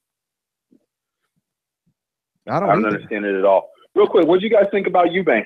Because I didn't get to watch it yet. Oh man, he looked great. I thought he looked really great, man. He did. Final scores of that fight: Arthur Abraham versus Chris Eubank, 12 rounds. Final score: 120 to 108 and 118 to 110 twice. He looked great, man. He just hammered Arthur Abraham. He was quicker, threw more punches, landed more punches. He was just a better fighter. Abraham looked bad. I don't want to see Abraham anymore. Abraham did not look good. But Eubank, and I tell you what, and I picked him last week to win this tournament. Eubank's in the World Boxing Series, Super Series, with a win. He's in now, and I picked him last week to win it all. I think he's going to win the 168-pound division. All right, cool. All right, then, man. I'll holler at you guys later, man. Keep the show going, man. Don't let MD do that to you guys, man. Don't let MD get you all riled up. Will do, man. Will do. Thank you, sir. All right. Brandon from Phoenix. All right. So, yeah, let's talk about this for a second here. Chris Eubank Jr. and Arthur Abraham. Beeb, I don't know if you got a chance to see the fight, but what are your thoughts on Chris Eubank Jr., I guess as a whole, and what are your thoughts on him in this World Boxing Super Series tournament now that he's in? Does he have a legit shot to win it? I think he definitely has a legit shot to win it because this guy is so unorthodox and he's so athletically gifted that he'd be preparing to fight this guy must be a nightmare because he's just so out there when it comes to boxing. And he's so athletic and he's so explosive. And the types of punches he throws and his ability to generate power by throwing those types of punches. His father was a great fighter, but when you look at him, there's shades of his father in him.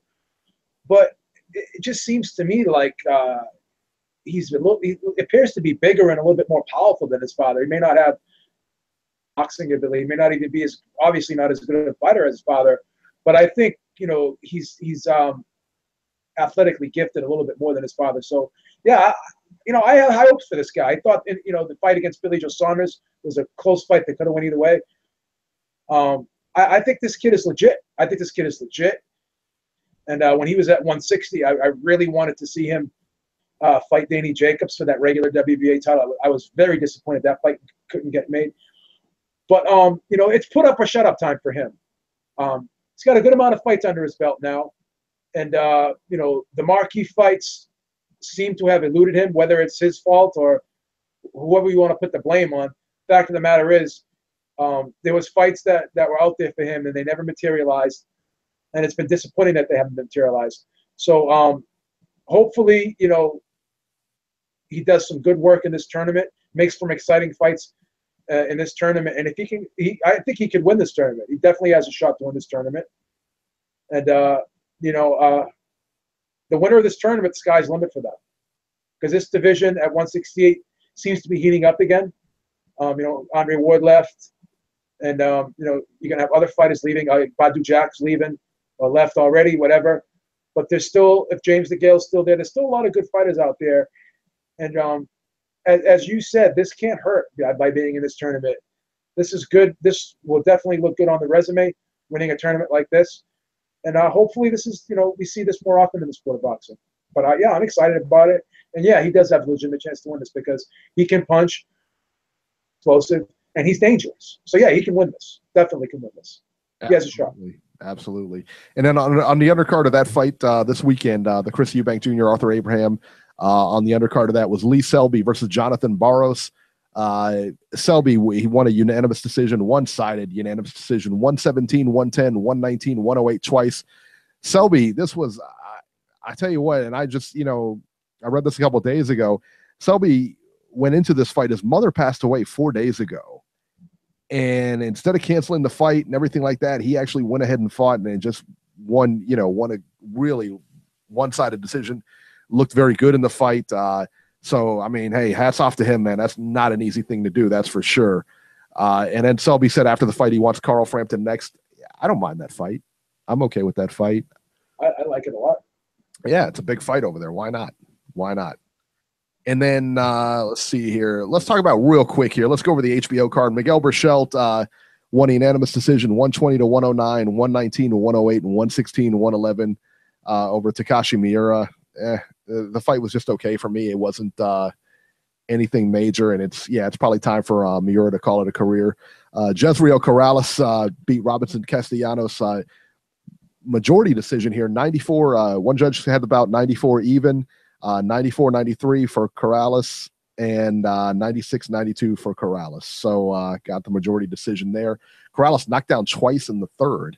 So Robert, did you think that was a robbery? No, I wouldn't call it a robbery, but I thought Castellanos did enough to win. I scored at 94-93 for him. Right.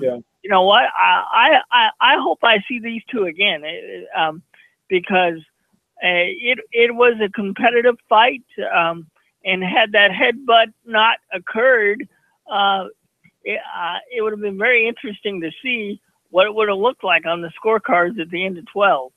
But you know, for a guy that's lost 12 or 13 fights, he's always been competitive. He reminds me of Orlando Salido somewhat. Yeah. You know, he's lost a lot of fights, but every time he shows up, he gives it all he's got. So, you know, I don't know what the plans are, but I wouldn't mind seeing this again. Yeah, it is.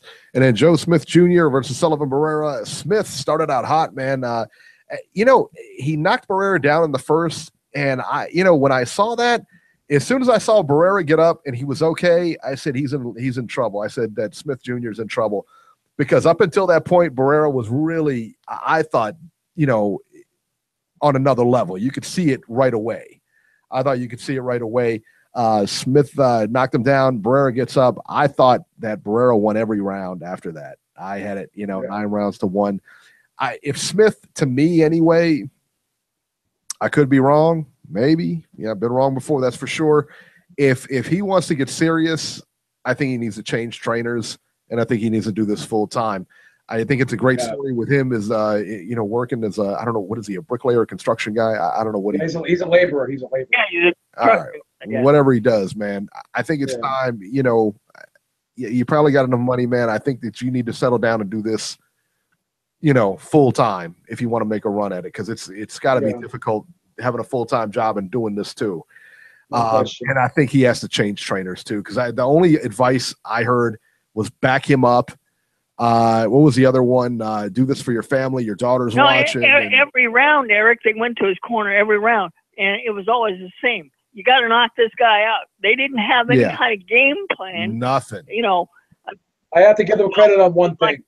I have to give this corner credit on one thing. Go ahead, Beeb, I'm sorry. I apologize. When they said to him, "Come on, You got to win this fight so you don't have to ever have to work again. Yeah. That actually pumped me up. I actually went to the gym after that. I got pumped up. It was good. It was like, got to win this one so you don't have to ever work again. Right. You want to keep working on the in the construction pits.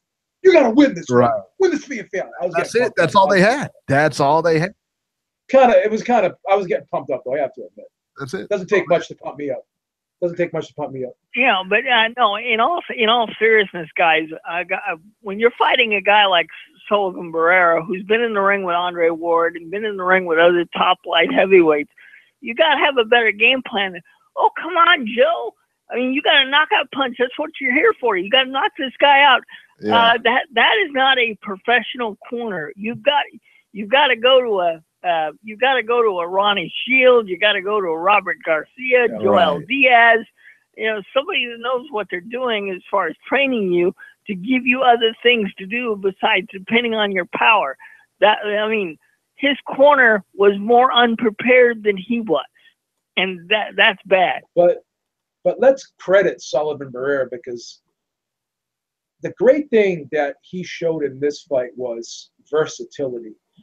Because he was dangerous when he was moving forward, and he was dangerous when he was moving backward.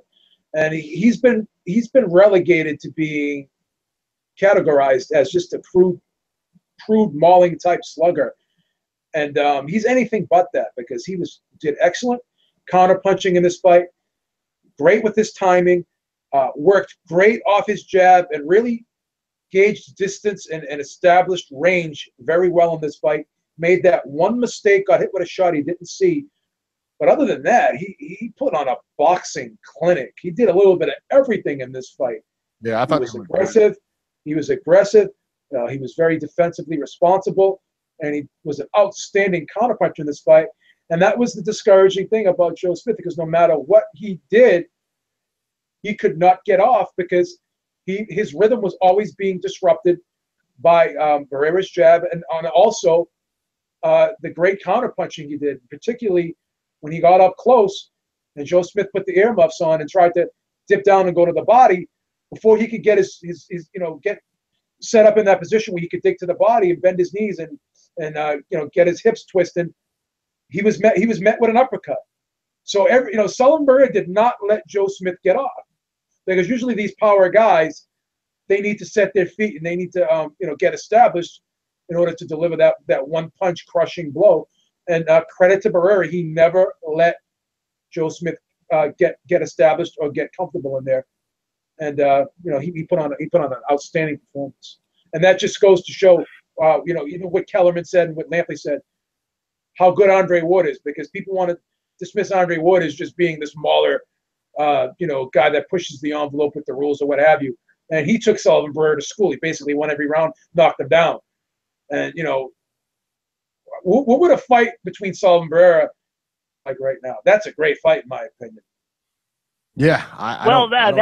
That's what they're talking about next, Beeb. And from what I saw last night, and from what I saw in Kovalev's last fight with Ward, it looks like to me Barrera would have his way with Kovalev. I don't think Kovalev could deal with Barrera's movement and his boxing skills and the way he jabs.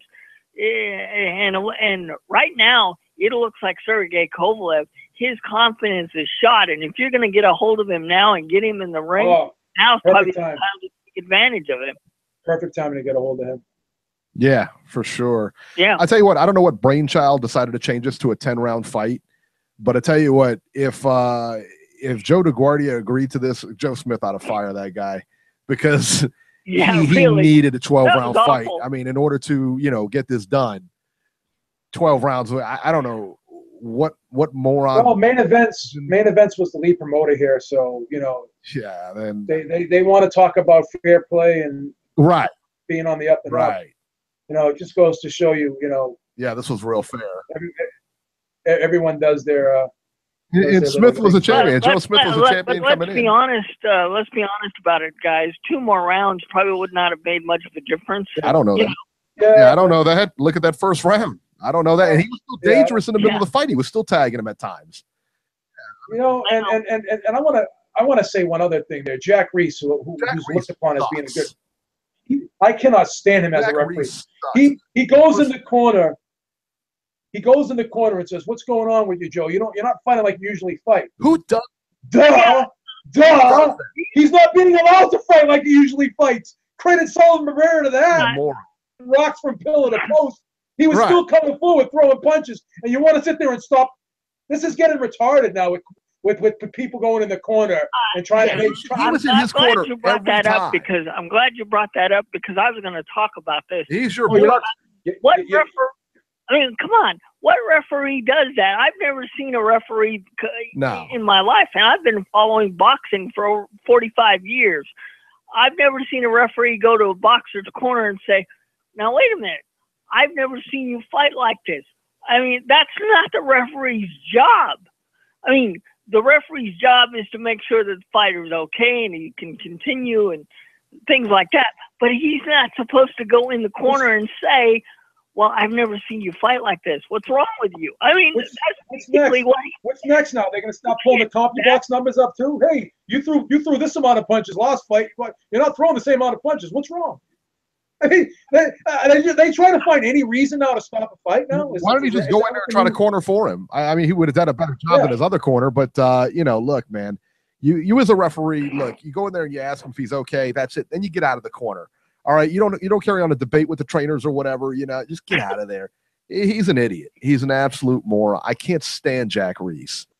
I can't stand him. He's Robbie's boy. Robbie loves him. Robbie loves that big guy. I can't. I've defended Jack Reese in the past, but I can't defend him. I've never seen a referee do that. Well, I hope you don't defend him in the future. How's that? Watching boxing, I've never seen a referee do that. Never. Hey, what's the matter, man? You're wearing the purple trunks for this fight. Last fight, you wore the blue ones. Is everything all right? Right. You look better. You look better in the blue. You want me to stop it? Jack Reese, Dale from Chi-Town. He said Jack Reese is the Dan Raphael of refs. What was it? Joel Lopez, it looks like 40 ounce. He said in the chat, he said, did anybody hear that Joe Smith got his jaw broken in the first round? I know they were talking about in the loss that he had before. He had it broken in 2 places. I know they were trying to break it up like he was a quitter or something like that. Max Kellerman brought it up almost like he was a quitter because he quit the fight. His jaw was broken in 2 places, and he went on to box like a few more rounds after his jaw was broken. So, what do you want the guy to be on a puree diet for the rest of his life? Kellerman's another one. Yeah, he likes to manufacture drama. All right, 812. 812, you're live. Is that my boy Joe? Hey, what's going on, B? What's up, man? How you doing, Joe? We're doing good, man. We're doing good.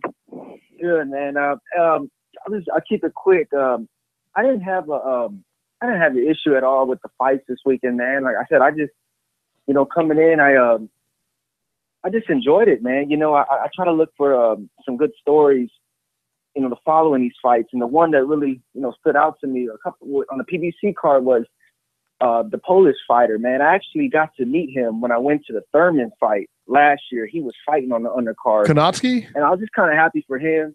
Yeah. Really nice guy, man. Yeah. It's just cool to see him get a strong following. And he seems like a down-to-earth guy. And just to see that he's got a lot of fans there in Brooklyn. So I was kind of happy for him.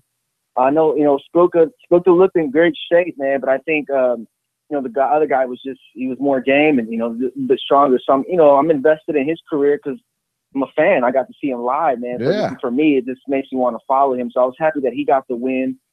And then going on to the Marcus Brown fight, we used to call it the gentleman's sport, and I know him and Shawnee were really good friends, and they spar together and stuff like that. So I kind of like I look at little things like that. Like I like the way Marcus Brown was very humble in a post-fight interview, and he went over and talked with Shawnee, and made sure he was okay, and they gave each other respect. Man, we don't see that a lot anymore.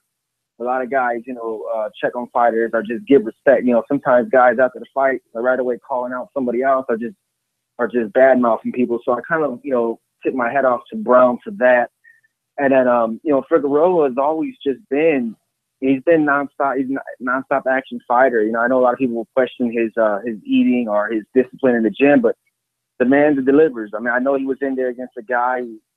people would classify as a gatekeeper, but you got to say, one thing about fight like Guerrero, man, after that first knockdown, I think a lot of old vets would have just packed it in, and nobody wanted to see him keep coming out, man. But you can't, when the guy's got that much grit and heart. I'm glad he didn't get hurt, but you got to respect that, man, because he took some vicious blows. So I'm glad he came out okay. And I would have packed it in. Hopefully, I want to see. I love to see Figueroa. I actually was talking with a friend yesterday. I wouldn't mind him. He said he wants to go down to stay at 140, but I would like to see him in 147. I just think he just brings action-packed fights. And transitioning to the HBO card. I really like Solomon Barrera. I was a big fan of Joe Smith. Now I jumped on his bandwagon when he beat D-Hop. Really became a big fan. I was really going for Smoking Joe, but I was happy for Solomon Barrera that he got to experience that win with his father there. I know you guys saw the backstory about not seeing his father. So it's just another, it makes me want to follow him even more because I get into, backstories like that, and just makes reason why I fell in love with boxing for, stories like that. So I tip my hat off to him, and I wish the best for his career. And the other two fights were solid, but those were the main points that stood out to me for this weekend's cards. And I can't, I realize this, guys, man. I'm calling in a lot of shows and just reading a lot of articles. I can't control a lot of the. I kind of stay away now from like the negative feedback, man. All I can control is being a fan, and like people like Leonard Ellerby said it best during the press conference. You don't want to watch this fight, don't order it. And I tell people, if you're gonna constantly just complain about fights, you have the remote in your hand. Just change the channel. There's so much other stuff on TV. You don't want to watch it, don't watch it. That's it. But I had no issues with the fights. So, but that's kind of where I'm at. And this Mayweather McGregor, that's Vince McMahon one-on-one, man. And you could tell they've been watching WWE because that's great. They had some great promotion, and it's gonna sell big numbers. I think this fight will definitely break every pay-per-view record ever. I mean, every casual fan talking about it. My wife came home from work yesterday, and she's invested. And she wants to buy this fight because at first, guys, I told her I was probably just gonna wait on it and see the last Cotto fight, and I was just bluffing a little bit. But she was like, "Well, if you don't order it, I'm gonna order it." So I'm like, "Hey, we gotta get it now," So everybody's interested. But that's really it. Yeah, go ahead. I'm sorry. I was gonna say, man, everybody's interested in it. I was surprised as anybody when they had that many people at the conferences. But I mean, everybody is talking about it. Everybody's interested in it. Everybody's talking about it. It's crazy. You know what the funny thing is too? Everybody says I'm not interested in it. I'm not going to buy it. I'm going to catch it on the replay, or I'm going to try and stream it. So let me ask you this, and this is no disrespect to ballet. This is no disrespect to golf. This is no disrespect to cricket. I don't follow ballet. I don't follow golf. I don't follow cricket. I'm not interested in it. I won't stream those events because I'm not interested in it. I won't actively go out and seek those events to watch because I'm not interested in it. How can you sit there and say you're not interested in something, but you're going to stream it? Right. That means you want to watch it. You're still curious about it. So don't lie and say you're not interested, you're not curious about it. Because I'm curious, as I said, not to sound redundant, I want to see if the guy can last to the 12th round. I want to see if he can make it the whole fight and finish the fight on his feet, number one. And number two, I also want to see if he can show restraint and not foul Mayweather. Those are two intriguing things that I want to watch. And that's part of the reason why I'm going to buy this fight, along with the promotion and the WWE antics. That's they pulled me in. They pulled me in. That's the thing. Hey, Joe, 90 seconds. Don't pay any attention to her. You're going to get about almost 4 or 5 hours of boxing because Fox Sports 1 is going to have the undercard. So I'm sure there's going to be a lot of Mayweather fighters. Well, and there'll be fights on Fox too, Joe. Yeah, from 6 to 8, and then from 8 to midnight. See, I think the undercards are going to be. We're going to see Tank Davis. I think it's going to be. And here, this is what I do. I'm hearing Badu Jack and Tank Davis are going to be on there. 60 seconds. I've done this a lot. I invite 10 friends over. Yep. Hey guys, everybody, please $10. Bring your own drink. I'll order some pizzas. You got the whole pay-per-view right there. Yeah. So it's really, if everybody pitches in $10, you're really only paying $10. Like I think everybody. And remember, the pay-per-view portion starts at 9. So remember that. Yeah, I don't, everybody's saying they're not going to do it, but I tell you what, man, this fight's reached. If you go any barbershop, you go anywhere where they're talking about sports, this is probably the leading conversation. Next to James Harden getting that fat contract, this is probably the top, the talk of the town right now. So, one thing, guys, before I get out of here, I think I don't know if you guys ever heard the Chris Mannix shows, the Yahoo Sports 10 seconds shows, but he interviewed Oscar De La Hoya a couple weeks ago, and Oscar was this is before the fight got announced, the Floyd fight. But he went on, I think he shot himself in the foot because he ended up saying that HBO by the end of this year was going to make, I'm paraphrasing here, was going to make more money as far as like in fights revenue than Showtime was. Oh no, that's not true now. That is not going to happen now. Nope. And it seemed like right after he said that, he announced the Cotto fight on August, and then that's when Floyd came and jumped on that date, and then he jumped on, it just like, I feel for him, man, because he shot himself in the foot with that statement, man. But at the end of the day, man, it's a good time to be a fight fan. There's so much good stuff coming up, and that's a good times roll, guys. Absolutely. That's all I got here, man. But good hearing from you guys. And Robbie, I'm gonna follow up with you later, man. We got to talk some basketball later, man. So I'll give you a call later. There's a lot going on in the National Basketball Association. You got that right. Only team you guys got to worry about is the Cleveland Cavs. That's it. All right, see you. All right, Joe. Happy National Ice Cream Day, Joe.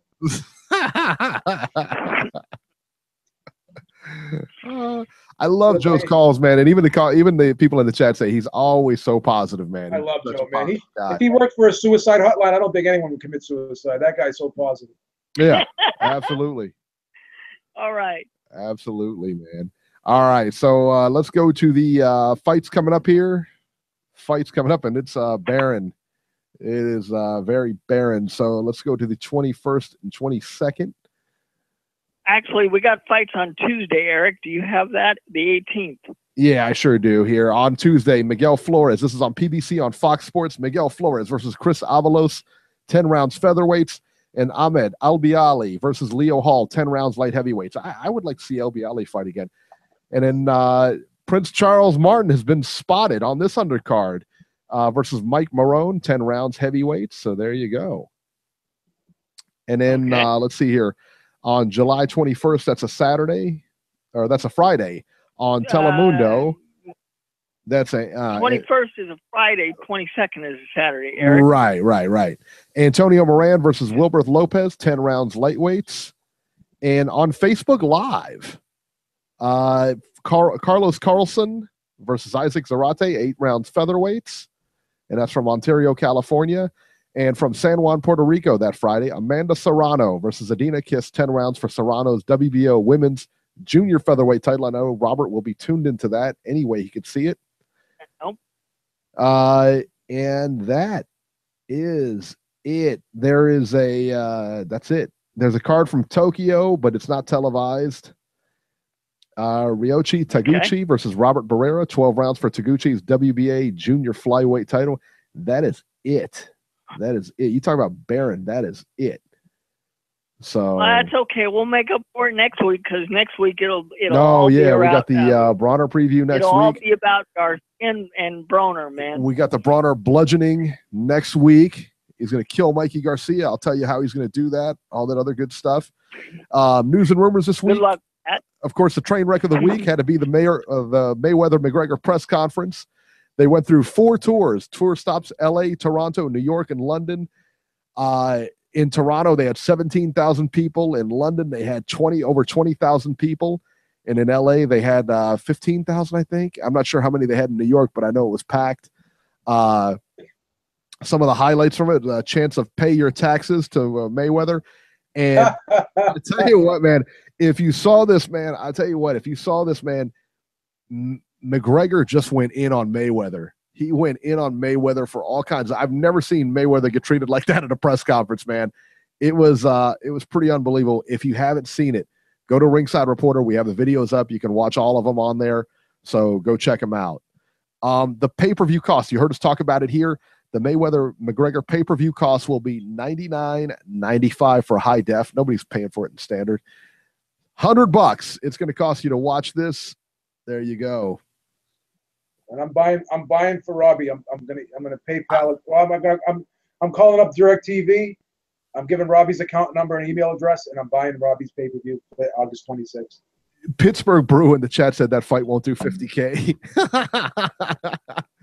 That fight is going to eclipse Mayweather Pacquiao. Trust me. That's going to do 5 million pay-per-view buys. Yeah, you know, you might be right, but I guarantee it gets more than Pacquiao Mayweather for sure. That fight's going over it.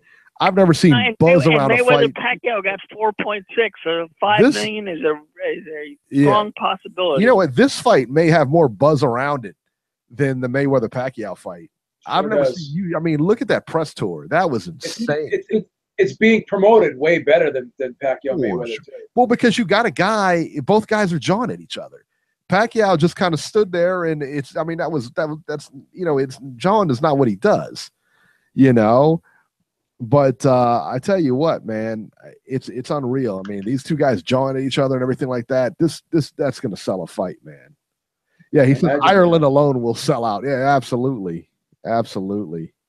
Internationally, this fight's going to be insane. Yeah. All right. So two more items here. Billy Joe Saunders versus Willie Monroe Jr. I love this fight, set for September 16th. They'll face off at the Copper Box Arena in London for the WBO middleweight title. Beeb, what are your thoughts on this fight right here? Got mixed emotions. What's the matter with you? I like Willie Monroe Jr. and I really like him, but I don't know, man.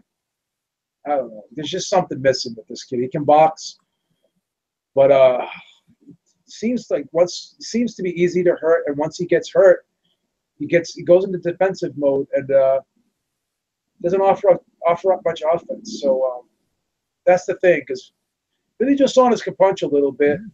Obviously, he's not a Triple G type fighter. He's not a seek and destroy guy. There's no question about that. He hits you with those sneaky punches. He's a good counter puncher, and you know, I don't know. I could just see Willie Monroe doing some good things early on, and once Billy Joe puts it on him, then he may go into survival mode. And I wouldn't be surprised if Billy Joe stops him late.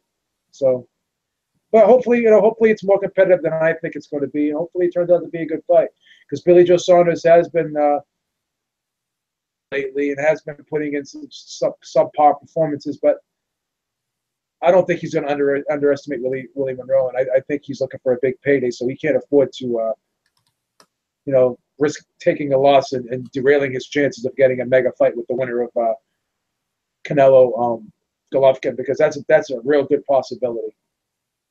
But he'd have to probably wait, though, because when Golovkin knocks out Canelo does have the rematch clause, so we'll see if that gets exercised. But either way, Billy Joe will be waiting in the wings as a possible opponent somewhere down the road. There you go. And then Felix Verdejo and Terry Flanagan also set for that undercard. Now, I like that fight, too. I like Terry Flanagan. I love that fight. Yeah, I think it's good. Yeah, I like Terry Flanagan in this one. I think he's going to shock a lot of people here. I do. Corey's in the chat. He wants to know if he can call in, man. Nah, you just made we just actually shut the phones down. I didn't shut the phones down. It just shuts down. So, no, unfortunately not. I like Corey. I miss his calls, man. I miss his calls. Miss his calls, too. Oh. I think he does it on purpose. Hey, he builds. He's building his brand like that. We await his calls. Yeah. There you go. All right, and that is pretty much it, man. That'll do it for this edition of Ringside Reporter. As always, you can catch Robert on Twitter at Ringside Robert's Corner, or call him at 917-259-1810. Leave him a message. Catch Joe Habib on Twitter at jhabib1. Find his YouTube channel at beatingtheoddswithbeeb.com. I'm at Ringside73 on Twitter, and we will see you next week. Happy Ice Cream Day, everybody. Happy Ice Cream Day. National Ice Cream Day today.